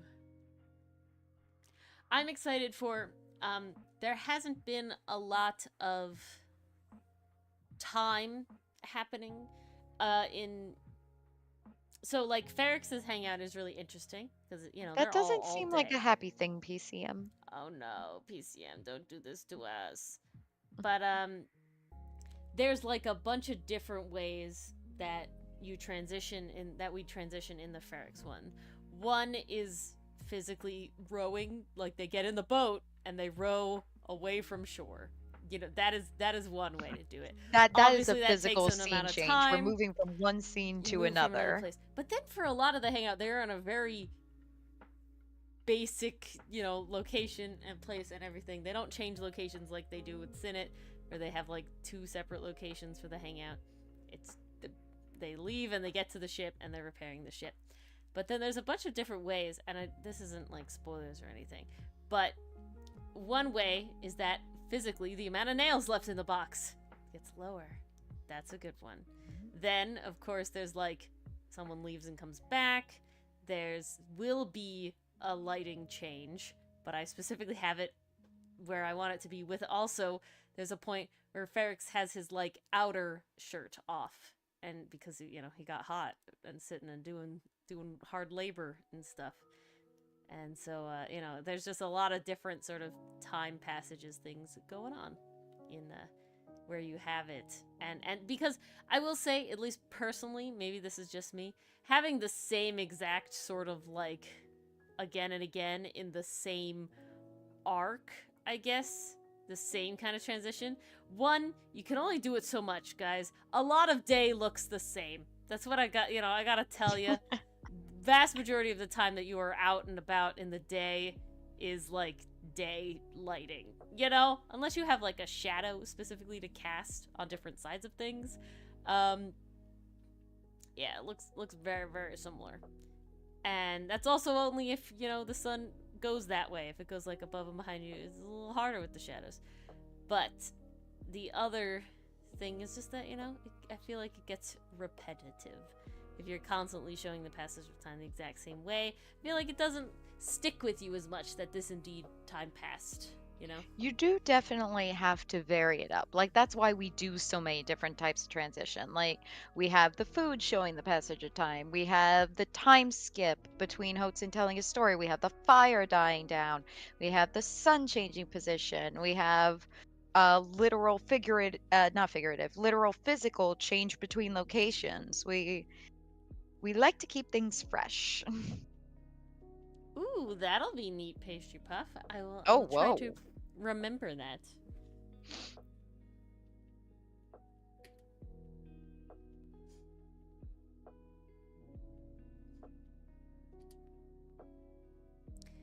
Okay. Save the tension for when you're reading. What? Oh no. PCM, what are you doing? What is happening to the noop? The nooper. The poor noob. Did I accidentally delete all this Hudson dialogue? Yes, PCM, what are you did. doing?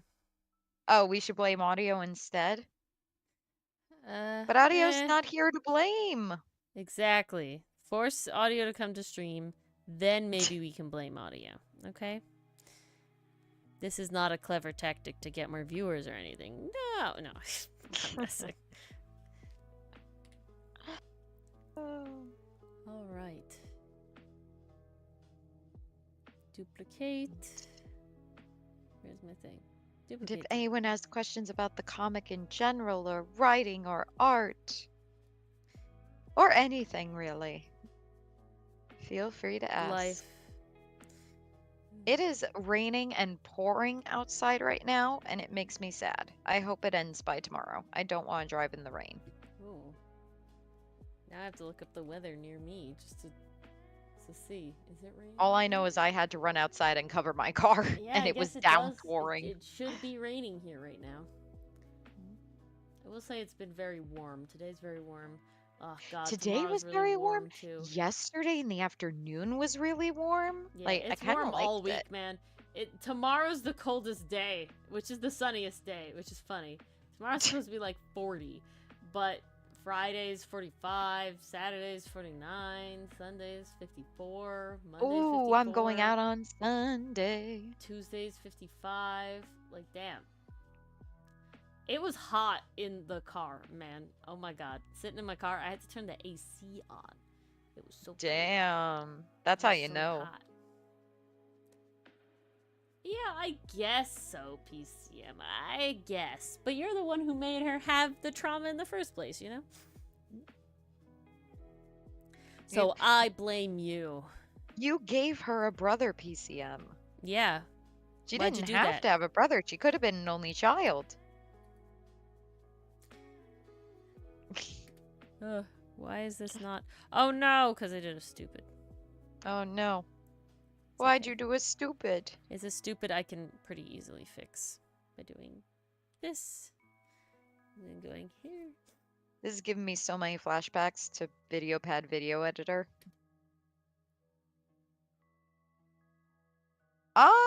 That might be an Ori question. Do you know when Nicole's poster might arrive?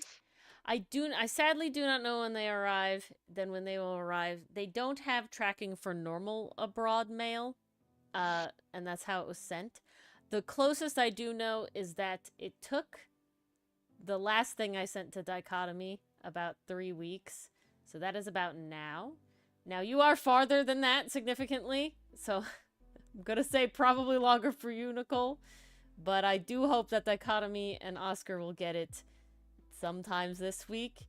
I'm going to be really annoyed if y'all don't get it, because unfortunately it looks like the post office lost Enthuse's package, which I do have tracking on, and so they're looking for it, and so I'm really upset. Damn it, post office. I'm really upset right now. While JV got it so far, he's the only one, and I'm kind of pissed about that whole thing. So yeah, I hope this week, if I hope Dichotomy and Oscar get it this week. I will say I also think there was a Monday holiday after I mailed it, so you know, I think there was, yeah. I think President's Day was after I mailed it, so that doesn't help with the post office stuff as well. But yeah, I'm sorry, Nicole. Just the international stuff is weird. Yeah, at the post office, they were also like, you need to fill out customs forms. I was Oh, like, yeah, that whole oh, thing. okay. And then I go to the other person, and they're like, why did you fill out custom forms? What's in here? And I'm like, it's just a poster. And they're like, yeah, you didn't need to fill this out. And I was like, But the other guy told me to. but if nothing happens in a good amount of time, we give it a good amount of time, right? And we'll see if especially if Dichotomy and Oscar don't get it relatively soon, I'll try again. Because I do have extras. And I'll try again. I'll make Mars drive out here and we'll have anime time. Ah, And, nice. I'll try. I'll try again. And hopefully the post office won't end me this time. But honestly, if this happens, I'm probably gonna mail it from where my parents live post office. Because that's the one that sent it to Dichotomy the first time. And I liked them better. This post office I did not enjoy. Um, Our our post office, the one near me Yeah. now, Yeah. is pretty reliable. I sent something out Yeah. last week and it arrived Well, to Jamie's arrived the like person right away. safely on time. Like, But where I is was very Enthusiast? pleased. I don't know. Very upsetting. So, yeah, we'll see. Hopefully, Poof, hopefully soon, Nicole. that Definitely, like, that let be me rough. know, you know?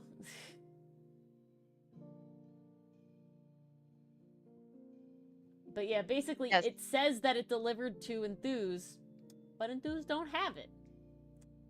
So, Hmm. how grand. That's lovely. We love Indeed. when that happens. It definitely makes my life unhappy. We'll definitely keep an eye and ear out for those.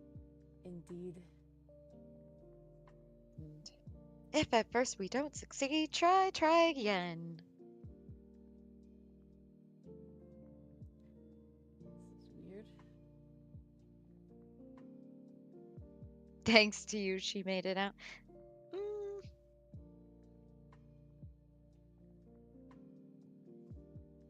she made it out, but at what cost, PCM? At what cost? At what cost? Everything. Everything. What did it All of cost it. you? Everything. Oh no! That is I don't very want to true. find We out. will find out. I'm I want to just scared know. though. I'm very scared. I gotta say, guys, Freerin is inspiring me so much. Like, I kind of want to play a character in the next D&D campaign who is just going around trying to reconnect with people she met throughout her life. Because I'm like, that just sounds wholesome. And also, you could work in all kinds of stories with that. Some could be wholesome, some could be tragic, some could be a mystery, some could be, closure for a character. There's so many possibilities. Indeed. I need. Okay. Why are none of these what I want? Ah, that's always the problem. It's never there when Impact. you need it. Impact. It's never where I need it to be. Impact. Impact. There it is. You guys get the first preview of this dub. I specifically made it though where you can't hear it though, which is cool. Ooh, Yeah, nobody fancy, should be fancy. hearing anything. Well, I'm definitely not hearing anything. Well, yeah.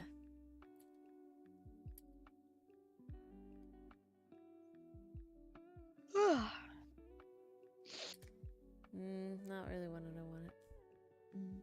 What is this one? You can do it, Ori. I just have to find the correct impact, you know? So, chat, I want to ask you. We do try at the very best to our ability, pick a topic for Comic Corner. There are definitely some things we haven't talked about yet, but I wanted to turn it over to you. Is there anything in particular that you'd like us to talk about? Any topics that you're interested in? Um, because I want you guys to be able to get something out of this. If it helps you with your writing or your art, or if you just enjoy it, like that would be nice. So if you have any suggestions or anything you're dying to know, let us know. Ooh, that's a good one. I am very surprised my cat has not barged into my room and demanded attention yet. Oh, not yet, I see. I'm Where's so my cat? shocked. Clip No kitty bombing. attributes. Yet. Well, That'll happen that's true. later. The key word is yet. She'll come around. I'm very surprised. I usually have to fend off a kitty at this hour.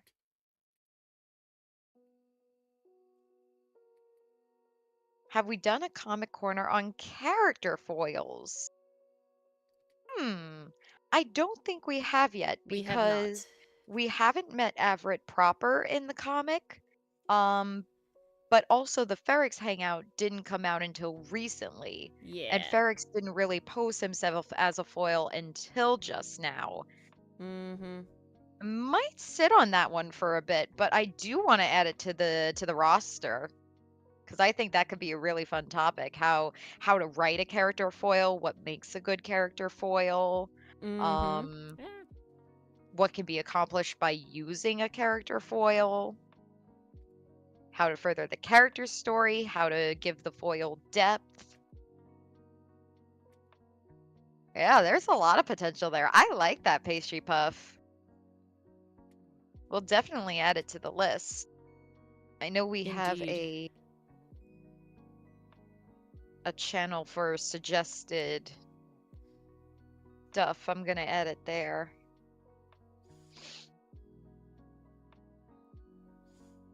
Okay. Here we go.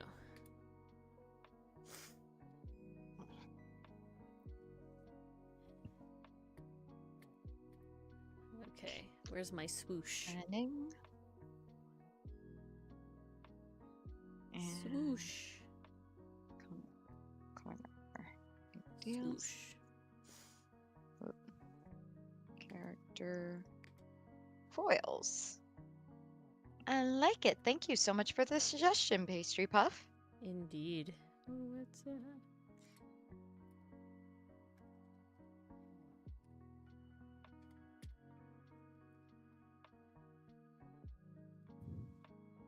Okay.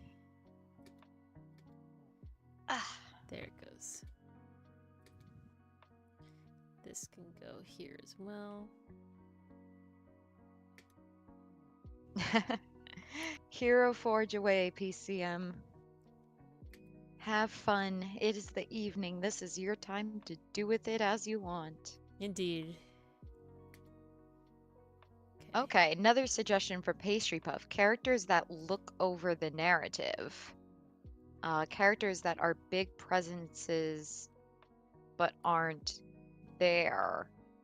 Okay. I think I know what you're talking about. So, like, a character that exists in the narrative, but they aren't physically there, but their presence is still felt. So, I sorry to keep using Freerin, Mm. but Himmel would be a good Ah. example of this. If you want more universal example, Mufasa from The Lion King. Ooh. Um, oh, Fire Lord and Avatar, also a good example. Yes, that's a good one. Okay, yeah, we could totally talk about that. Let's see. Character. Present. Oh, there she goes. Now she's meowing. Mm-hmm. Told you. I knew it.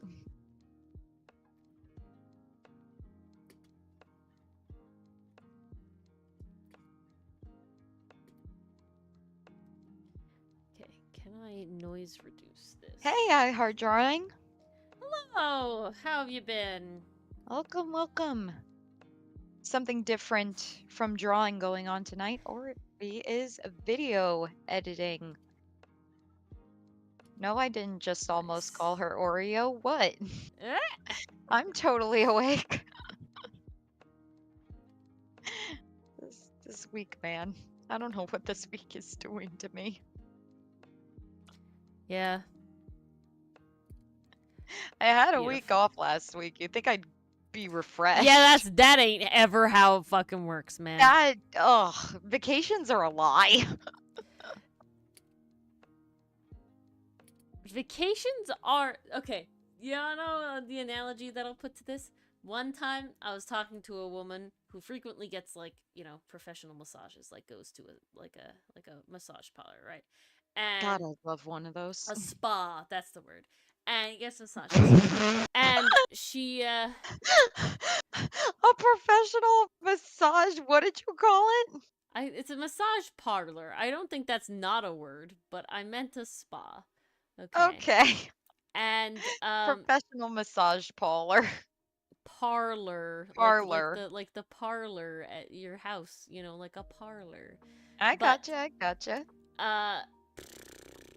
And we were like talking about like lengths of massages, I guess. I don't exactly remember how we got into the conversation, but she's like, "Oh yeah, no, you can't just do the 60-minute. You have to do the 120 because if you do the 60-minute or the 30-minute, even worse, just as you're actually starting to relax, it's done. Ooh, And so you need to do that sucks. full 2-hour massage because that first hour is you're getting into it, you're relaxing, and then you finally get 1 hour of actual relaxing. And that's what vacation is, right?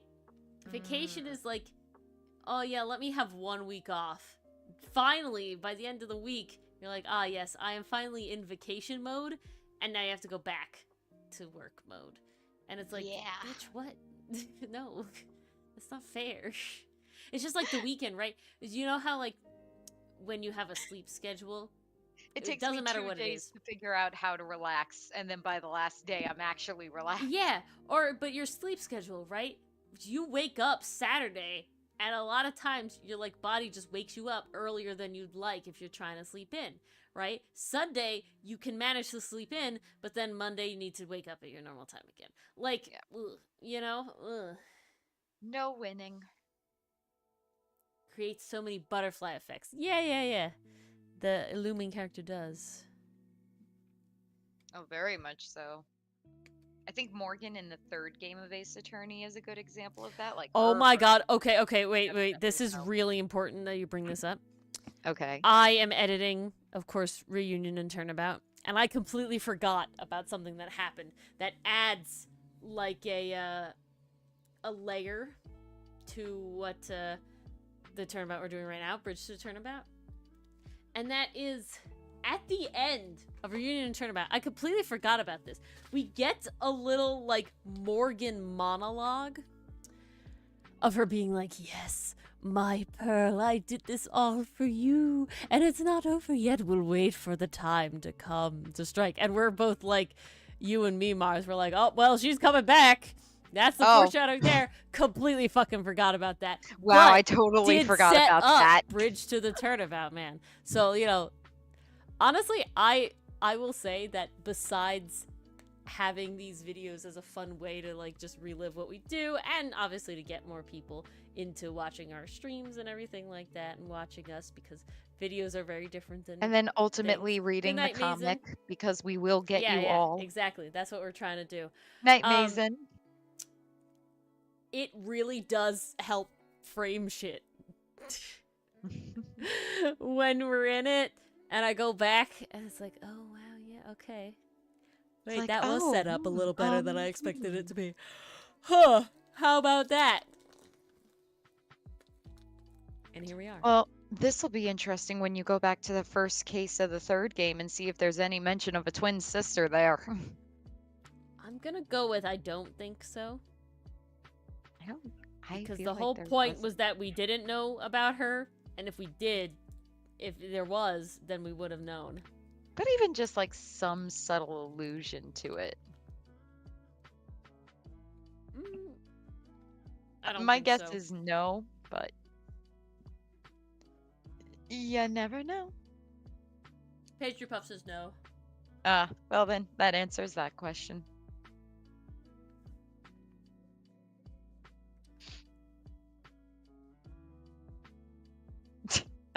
Yeah, exactly, Pastry Puff. Yeah, she never came back in that game.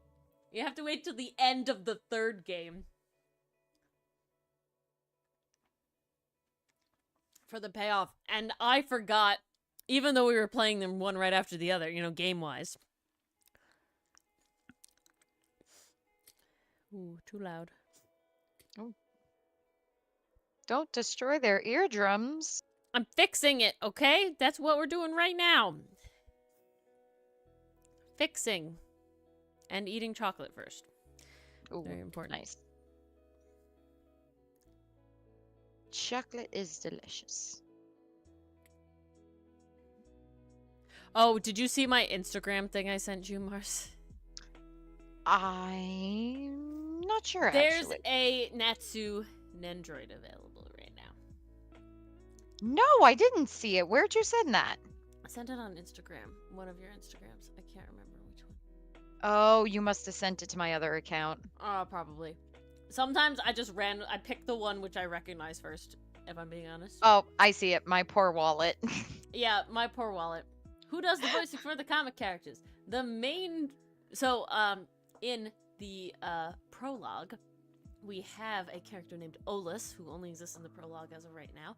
And he is voiced by our lovely stream friend, Cinderblock Sally. He streams over on Twitch right now. Does He a bunch very of kindly Dungeons contributed and his Dragons voice to this homebrew project. stuff. Yes, it was very, very nice, and it's great. He also does. He also is a player, and I think about to be DM or DM some side campaigns in a actual play D&D podcast called Unbalanced Encounters. Their main arc right now is Rally. You can find them, I'm pretty sure, anywhere you can find podcasts. Also on YouTube as well, Unbalanced Encounters. If you like the vibe of Adventure Zone, that's a similar vibe in like editing level. Like there's music, there's cuts, there's no clunky like rules figuring out. I'm always turned off a bit by Critical Role because it's literally just raw footage of them playing game, but this is very well edited and much more like a story telling thing. Now, the rest of the characters, the main five, Dylan voices both, actually all, of Hotsun, Milano, and Aster. Because we kind of were gonna have him voice all five of them, but he was like, no, someone else needs to voice them. So Mars voices Sinnet, and I voice Ferrix. And those are all the voices right now. I know Mars and I will have a bunch more roles with the second group of pirates, because they're mostly women, if not all women. I call the captain! Okay. And, I'm kidding. And then, we're pretty sure Dylan will voice Everett as well, just because he did a good job. And honestly, it's a vibe if Hotsun, Milano, and Everett are all voiced by the same person. It's kind of like a vibe in a way. It's that connecting line. It's that through line. Yeah, it is. It's fun. It's nice. Oh, my cat is here to say hello, you guys. Guess that she made it. Diego was in seconds meeting him because he recalled that he was poisoned through his cup of coffee.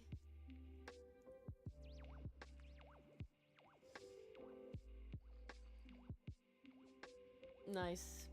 Good night, I Heart Drawing. Thanks for hanging out. Night, I Heart Drawing. Thank you for joining. Glad you appreciate it. Yes, it's cat time. Yes. Oh, Misty, they're saying hello to you. You're famous. Everybody knows your name now, Misty. Oh my god, you need your claws clipped. You're clicking as you walk. Oh, yeah. Jeez. Your nails are so long. They're good for gripping. They do too good of a job because she keeps getting stuck to things. She got stuck to a blanket the other day. Oh no! Had to chase her around to get it off. She couldn't retract the nails. She couldn't what? What? She couldn't retract her nails. Ah. She had a blanket stuck in them. My favorite... Okay, I have two favorite, like, I needed to help my dogs, and they would have died in the wild moments. Oh my god. One is, acorn caps. I've definitely mentioned this before, but if you have acorns, and you have dogs, at least smaller dogs, where the acorn cap can be the size to fit over one of their toe bean paw pads, they're just like, I lost the limb. They do nothing. There's no scratching, no biting, no anything. They give zero indication of attempting to remove the acorn cap from their little footy. They just literally limp around or hold the leg up like they're a three-legged dog now. I've been Literally, felt. yeah, literally. No, like, nah, trying to gnaw it off. No, like, kick it, nothing. Nothing. Literally steps on it, it gets adhered, touch it to the ground. Nope, never touching the ground with this leg again. I have lost the limb. It's gone. Okay, that's one. Two, my dog likes to rub her face on our carpets. Oh my god. And she wears a collar. And I don't know if it was the collar itself or one of her like dog tags. She no longer has dog tags. She just like, we put it on the collar because we hated how they jingled around. It's so annoying.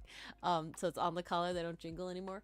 But what was I saying? Yeah, so she rubs her face on the carpet, and one time she got the little loop of the collar thing stuck in the loop of the carpet. So she's just like, she's like there, face, face to the carpet, like paused mid like face rubbing I'm attached session. to the carpet And now. and no noises, no nothing. She's silent. She's just a statue. It And we was look at over that at her and moment we're like, she realized she fucked we're up. like, what? Like what's up? And then finally she like starts kind of like flailing around a little bit, and we can see that the carpet's like moving around. Like, oh god, wait, hold on, stop. We had to untangle her from the carpet. Oh my god. Yep. Oh, that's too funny. I have to share this story now because you reminded me of it. So, before I had Misty, I had another cat. Her name was Scurry. I had her since I was 4 years old, so she was my childhood cat. Um, she got into so much mischief, but this is the story that'll stick out in my head. So we keep the litter box in the basement.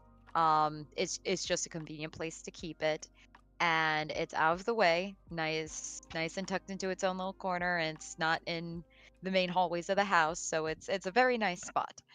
The main problem though, we get a lot of crickets in my basement. In the basement, in the mudroom, they always find a way into the house.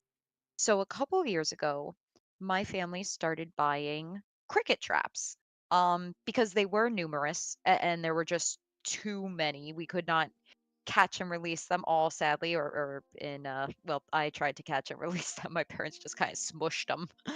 But Mm. we decided to go with cricket traps. Now, the way these cricket traps work are they are a long yellow tray with like a little dip in the middle. And this tray is filled with a sticky glue-like substance that the cricket is drawn to, and then it gets stuck in there. And you know, it'll do what it'll do. It's stuck, it can't move, it's not going to make it, sadly. So we had these cricket traps all lined up throughout the basement, and we did our best to make sure that Scurry could not get into them. We put um decorations in front of them, like those big Halloween figurines and stuff, like stuff to block her way so she wouldn't get stuck. We also put like a baby gate in front of one of them too. One day I'm just sitting in my room relaxing, and all of a sudden I hear out of nowhere clank, clank, clank, clank, clank, clank, clank, clank, clank. And I hear jingling as well. So I know Scurry is running around because her collar is making that jingling noise. So I'm like, oh, she has the zoomies. What's going on? But then there was also like all that clanking. So I'm very confused as to what's going on. Meanwhile, my mom seems to be trying to catch her. So Scurry comes up my room And I just keep hearing as she's like going down the hallway, clank, clank, clank. She stepped into the cricket trap and it was stuck on her back paw. She was waddling around like she was wearing rubber boots, and just with every step, all you heard was jingle clank, jingle clank, jingle clank. I'm just dying because I'm like, oh my god, you stupid cat. It wasn't a clean trap either. There were dead crickets in it too. Oh no, that's the worst part. Walked into a used trap. What had happened? Because this is essentially how it all happened. She must have walked into the cricket trap, got startled because she felt the stickiness of it, and just did what cats do and bolted when they're scared. And it was still stuck to her foot. So her thought process might have been, oh my god, I can't get away from it. It's following me. Yeah. So my mom held her and I wiggled it off her foot. It did come off. But In the that future, was for the those who don't funniest know, thing. how to get glue traps off of things is oil. Yeah. Oil would have been good to use. We didn't. I just kind of gently wiggled it back and forth until it gave, and it did give, and she wasn't in any pain. Like she didn't yell or Yeah. anything. She wasn't It's hurt, it's just an but easy, it you would know, have made it easier. like an easy thing. Yeah, I think insect glue traps are not nearly as sticky as like mice glue traps are. Those are the Definitely really not like tough ones. as, because Yeah. she wasn't like it came off pretty easy. It didn't take long at all. Just a couple wiggles, and she was Yep. free. She was free, and she was unharmed. But it was still hilarious. Just all throughout the house, jingle clank, jingle clank. Oh, why? Why did you walk into the cricket trap? Of all the places. And not even your front paw, but your back paw. Like, how did that happen? Because she stepped over it all, and then she probably backed up and just stepped in it. It kind of reminds me of that scene from the Aristocats where, like, there's the shoes and the dog walks into them and is like, oh, where's that sound coming from? I Yes, don't know. yes, yes. I know exactly what you're talking about. Oh my god. My other cat, Simba, never really had any incidents like that. She definitely did goofy things, but not like. Well, actually, no. She definitely did the very classic animal behavior where it's like, I put a jacket on you and now I'm stiff as a board and I refuse to move. I'm just gonna flop over and I'm dead. You killed me. This jacket killed me. Yeah. She's definitely done that before.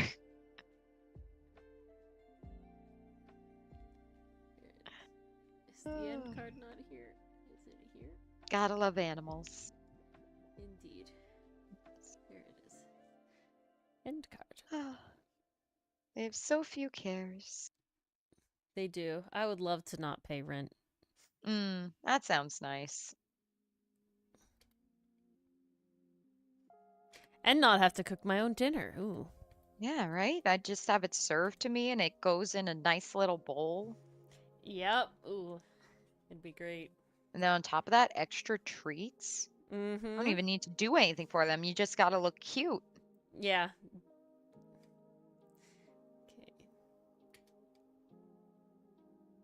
Okay. Can anyone tell how spoiled my cat is based on how I talk?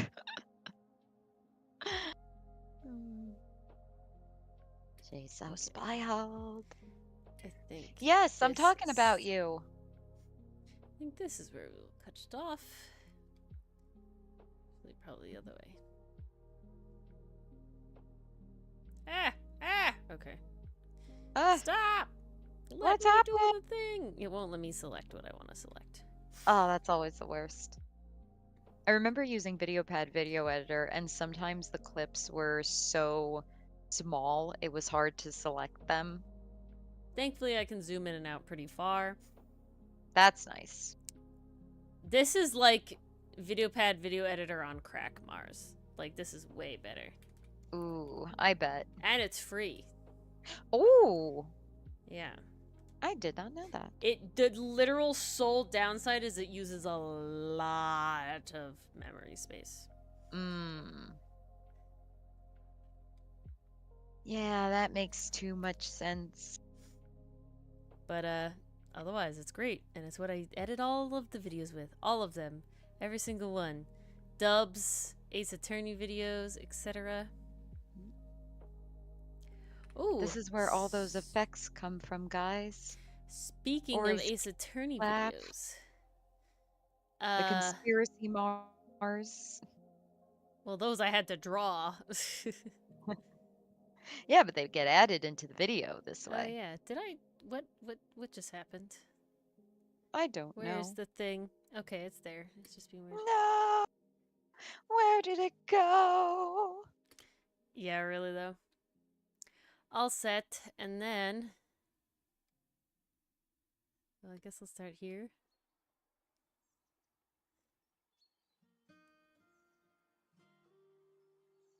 It's a good thing we were here, guys. We motivated Ori to make the dub. It wasn't even motivation. It was literally reminder that today was Tuesday. In all honesty, I forgot the dub comes out on Wednesdays. I thought it was Thursdays. Yeah, vibe though. I was like, we have time, right? And I've been bad about uploading it all to TikTok, which is sad because we do get viewers on TikTok. Okay. It's just being weird.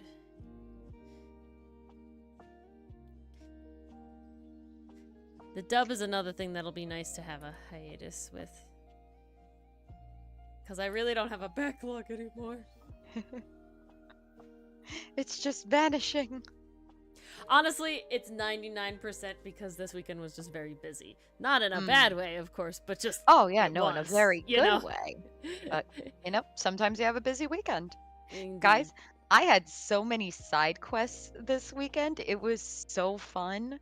I got to go to a bakery to pick up a pie and cookies for Ori. Yes. I got to Ooh, drive they're out delicious. to Ori's place. Like, it felt like side quests the adventure, and I was here for it.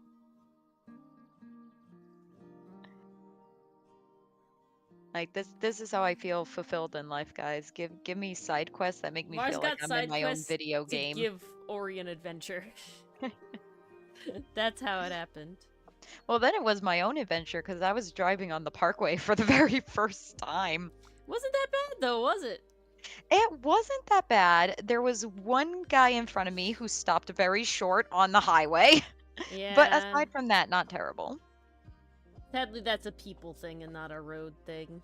Oh no, that was very much a people thing. There was one yeah. guy who couldn't figure out if the exit was a lane or not. I'm like, Ooh, that's my buddy, favorite game. get to over. Play. Where I work, my favorite game to play is this a lane or not?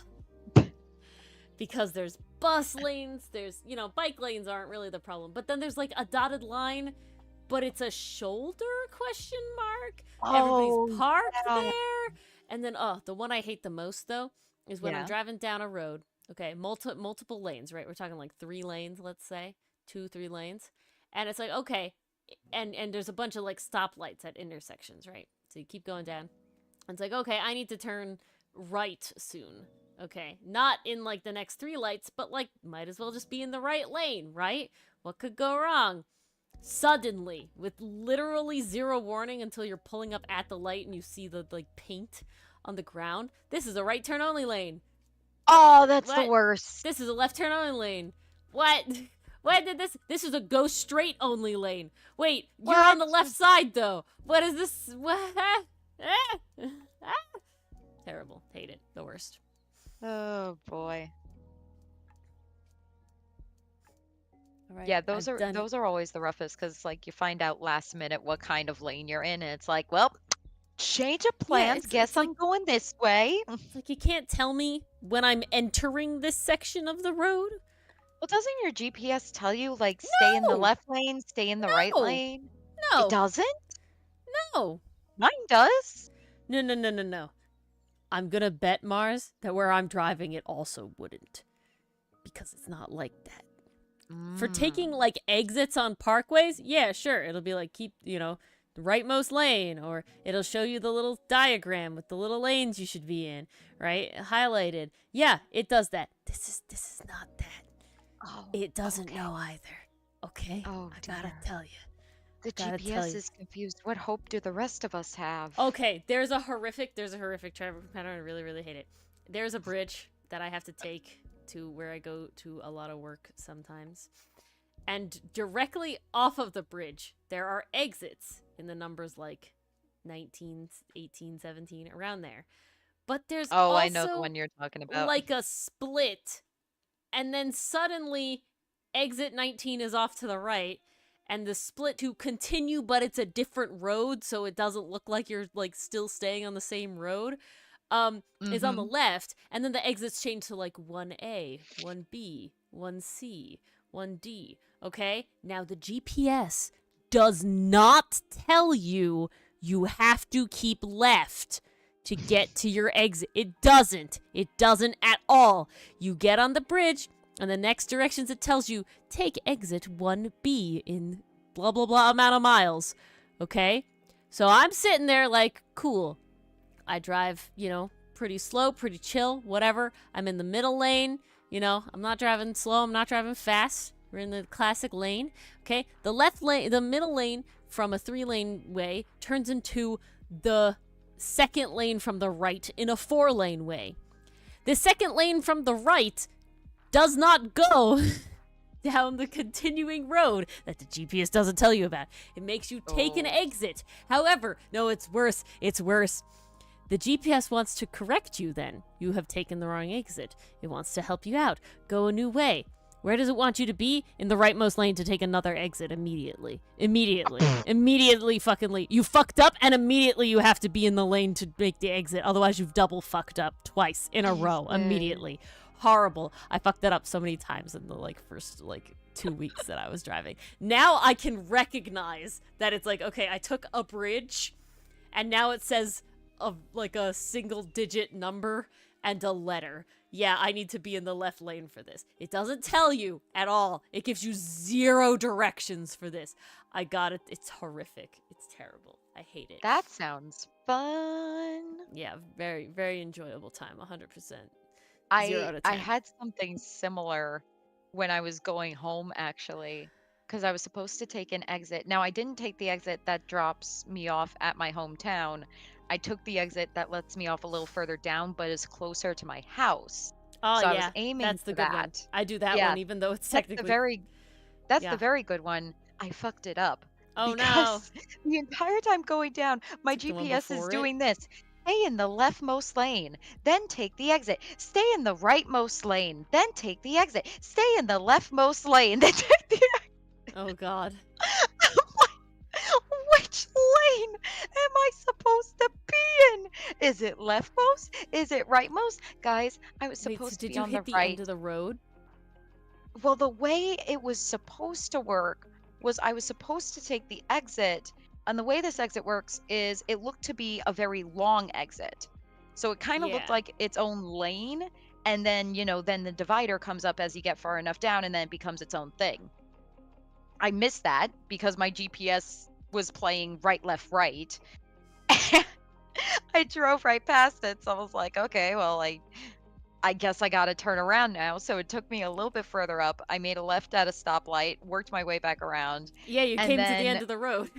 yeah, coming back, I had to retake the exit. But from the other side, From it the was other actually direction. easier to get to Yeah, yeah. because it It's was a little clearer. more defined over there. The other I problem, was they're like like, right on top of each other. The Jesus exit Christ. before it and then the exit you need to take are like really close after like a fairly long stretch of nothing. Honestly, no, logic should have dictated that I stay in the rightmost lane because Yeah, honestly, all the 90% of exits the time. for the most part on this particular Definitely parkway out at are our on the end of the right. road, yeah. Like, technically, there should be no surprises here. But because it was my first time making this journey and, it was at night, I was like, I don't want to be adventurous. I'm just going to listen to the GPS. Stay in the leftmost, stay in the rightmost, stay in the leftmost, stay in the rightmost. Like, I there was no one driving on the road with me, else they would have seen me like swapping Oh lanes my god. every 10 seconds. So bad. And at one Thought point, you I were just gave drunk. up. I was like, I'm just gonna keep driving straight and see what happens. Oh, I missed the exit. Okay, Yep, there it was. cool. Yeah, because literally both of those two roads, if you miss your exit, you're like at the end of the road. Yeah, you're Yeah, like, the you're one. done. Yeah, one time, not that road, but the road that you take that exit to, and then you have to go down a little further, right? Hmm. Uh, that one I missed my exit because it Oof. like came up on me so fast, and I missed the exit. And there's thankfully there's one more exit before there's like a park where you have to pay money to go into the park. And it's Oh, like I see the jeez. toll booths like coming up and I'm like, "Oh shit, like what do I do? Like how do I get out of this?" And then it's like, "Oh, there's one more I was exit like, no, right no, there. no, I'm no, no, I taking don't it. want to pay I'm taking it." money. Yeah. That's Well, it's such a also like rude. maybe it's closed, like it's nighttime. You know, like I was like, you never know. There's always a possibility. Oh, that was It's the funny never thing. zero. So Dylan and I, we went to dinner on Sunday, right, for the engagement and everything. And he, it was in, there's not really good parking in this place. And so he had found a parking garage that was like right next door.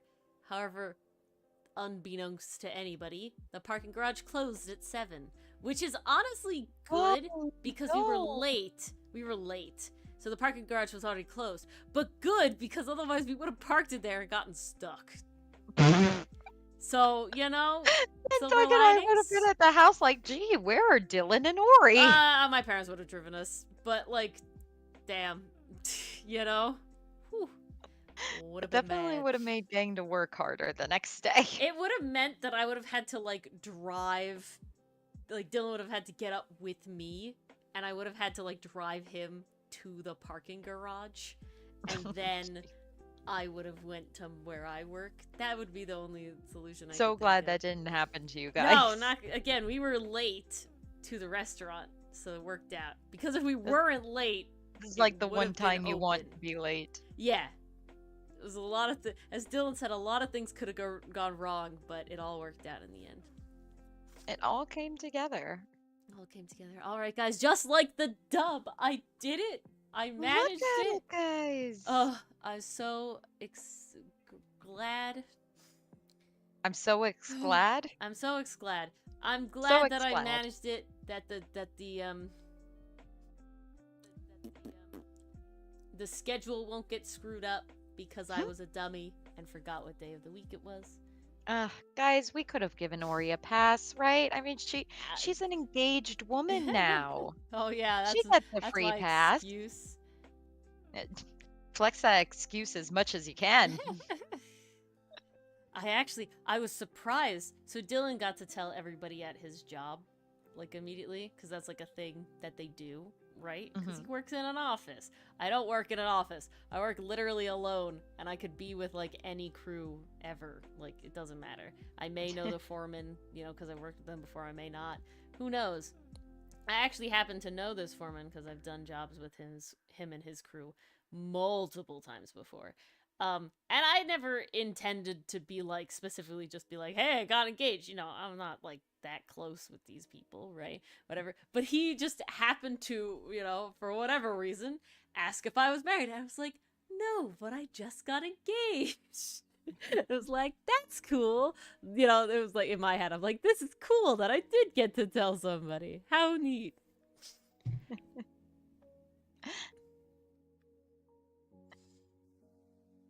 So very, very fun. This is not. It was funny. So I got a housewarming gift for Yes, Ori, it's Dylan, great. and Doug I love it. because I'm so glad. Well, I had never been to their apartment before, so this was literally my first time driving out to them, taking this route, and seeing their apartment. And there was this party. Like I had to get some kind of housewarming gift for all of them. So I ended up going to where I used to work And I ran into my old coworker there, and she was like, "Oh, hey, how's it going?" I was like, "It's going good. I'm here buying a housewarming present for my friend. She's getting engaged today, so we're having a party." And she's like, "Oh, so exciting!" So there is at least one person Look at that. else Everybody gets who to knows. We're tell spreading somebody. the word. I don't think Doug has told anybody, but that's fine. Okay, he'll have that moment. My brother is engaged. Yeah. Oh no, I was gonna say, yeah, that brand. I don't know, has been really up and coming. All of our sheets are that brand. Our glassware is that brand. Yeah, I don't know. It's good. It's a good brand, I guess. Fate, perhaps. Yeah, I hadn't heard of them before recently, but it's like real nice. Threshold, guys, it's good. It's good stuff. Ah, yes. That is the store specific brand. That's what I thought. It's good though. Gets the job done. It's newer, I feel though. I don't remember ever seeing that. No, that's been around a while. Really? Maybe I just Oh, yeah. haven't needed to buy house That- things enough. That has been there since I started working there. I haven't gone to the store really very much since since even before you started working there. I'm trying to brain and it's not working. Here we go. It's okay. You spent all your brain making the dub. We appreciate the sacrifice. Well, now I need to upload it so that it'll actually post tomorrow. You know, I gotta Oh no, more brain required. That's the problem that I'm having right now. That's the problem, Cap. 6, yeah. I'm always braining. It's not the right key. Ah! Okay. Success. And then as a bonus present, I got Doug into Dungeon Meshi. Yeah. So now all of us watch it. Now all of us watch it indeed. Well, he hasn't watched any more. And he argued, oh my god, he argued with me today about, so you know how Marcel is racist to the orcs, right? Yes. She is. And they're racist to her. I knew he was going to say something about that. Yeah, and they're racist to her. But the whole part of the episode is that they overcome that and that they're better people for it. And they actually realize that they're not all just the people who made the mistakes in the past, right? Food brings Whole people thing. together. Nope, he couldn't accept this. Oh, he I couldn't don't deal care. with this. He couldn't he doing all this stuff. And, you know, and that, no, the orcs were just driven down there just recently. And it's like, no, this is like thousands of years ago that the elf things happened. Marcel didn't do it. These orcs specifically aren't the ones driven down there. It's a history thing, okay? And so now it's like that they're overcoming their sins of their ancestors, realizing that that shouldn't be, you know, what defines them now. Their and then he's like, the dungeon hasn't existed for that long. And spoiler alert, guys. Spoiler alert. It's very minimal for Dungeon Meshi, but Dylan's very upset with me that I said this. It has though, okay? Like, yeah. Okay.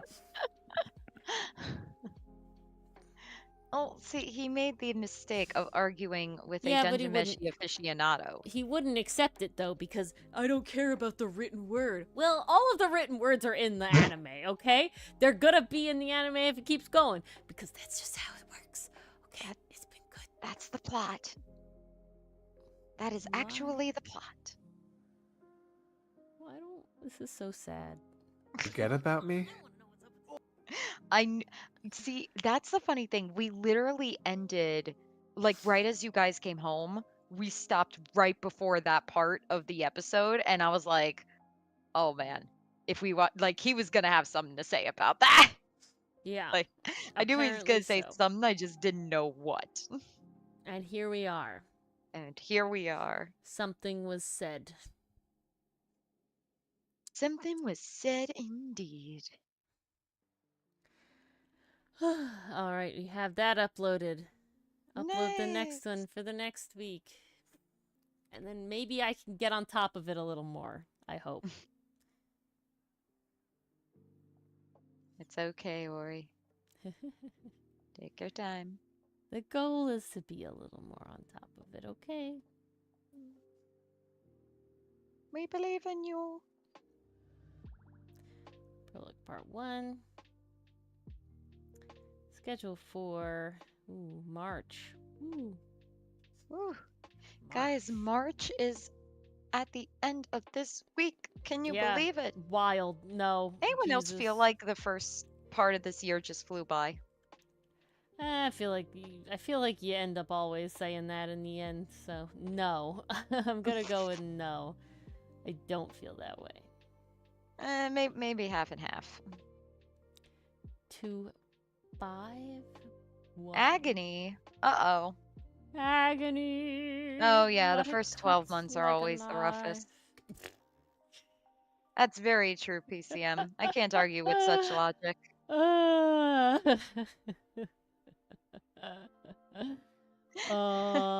don't know why that got me. But I found that one sad. The first 12 months are always the hard. Oh boy. And PCM, I would argue that the last 12 but months that are means actually the the last hardest. 12 months aren't too bad. No, I'm saying that those are actually the hardest.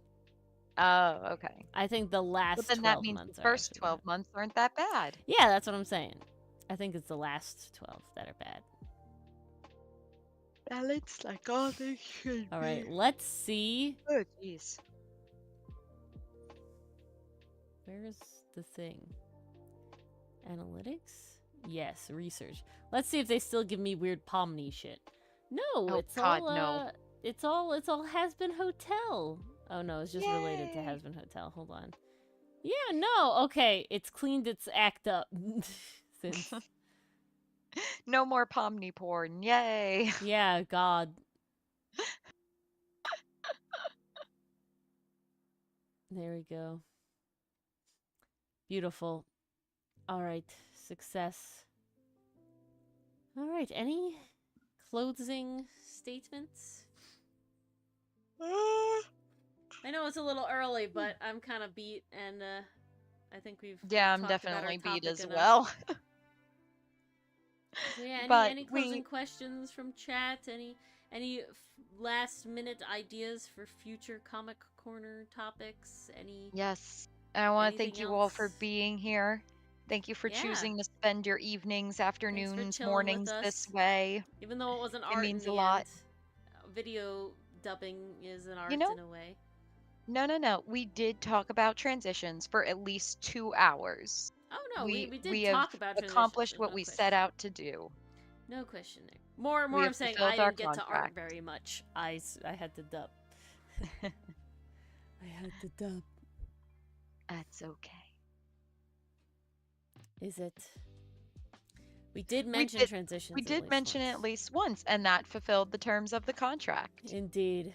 Thus, our demon lord won't come for us now, and we are safe for another week. We are safe. All right, guys. Well, thank you all for hanging out with us. Oh, let me thank you to our lovely YouTube channel members and their support. And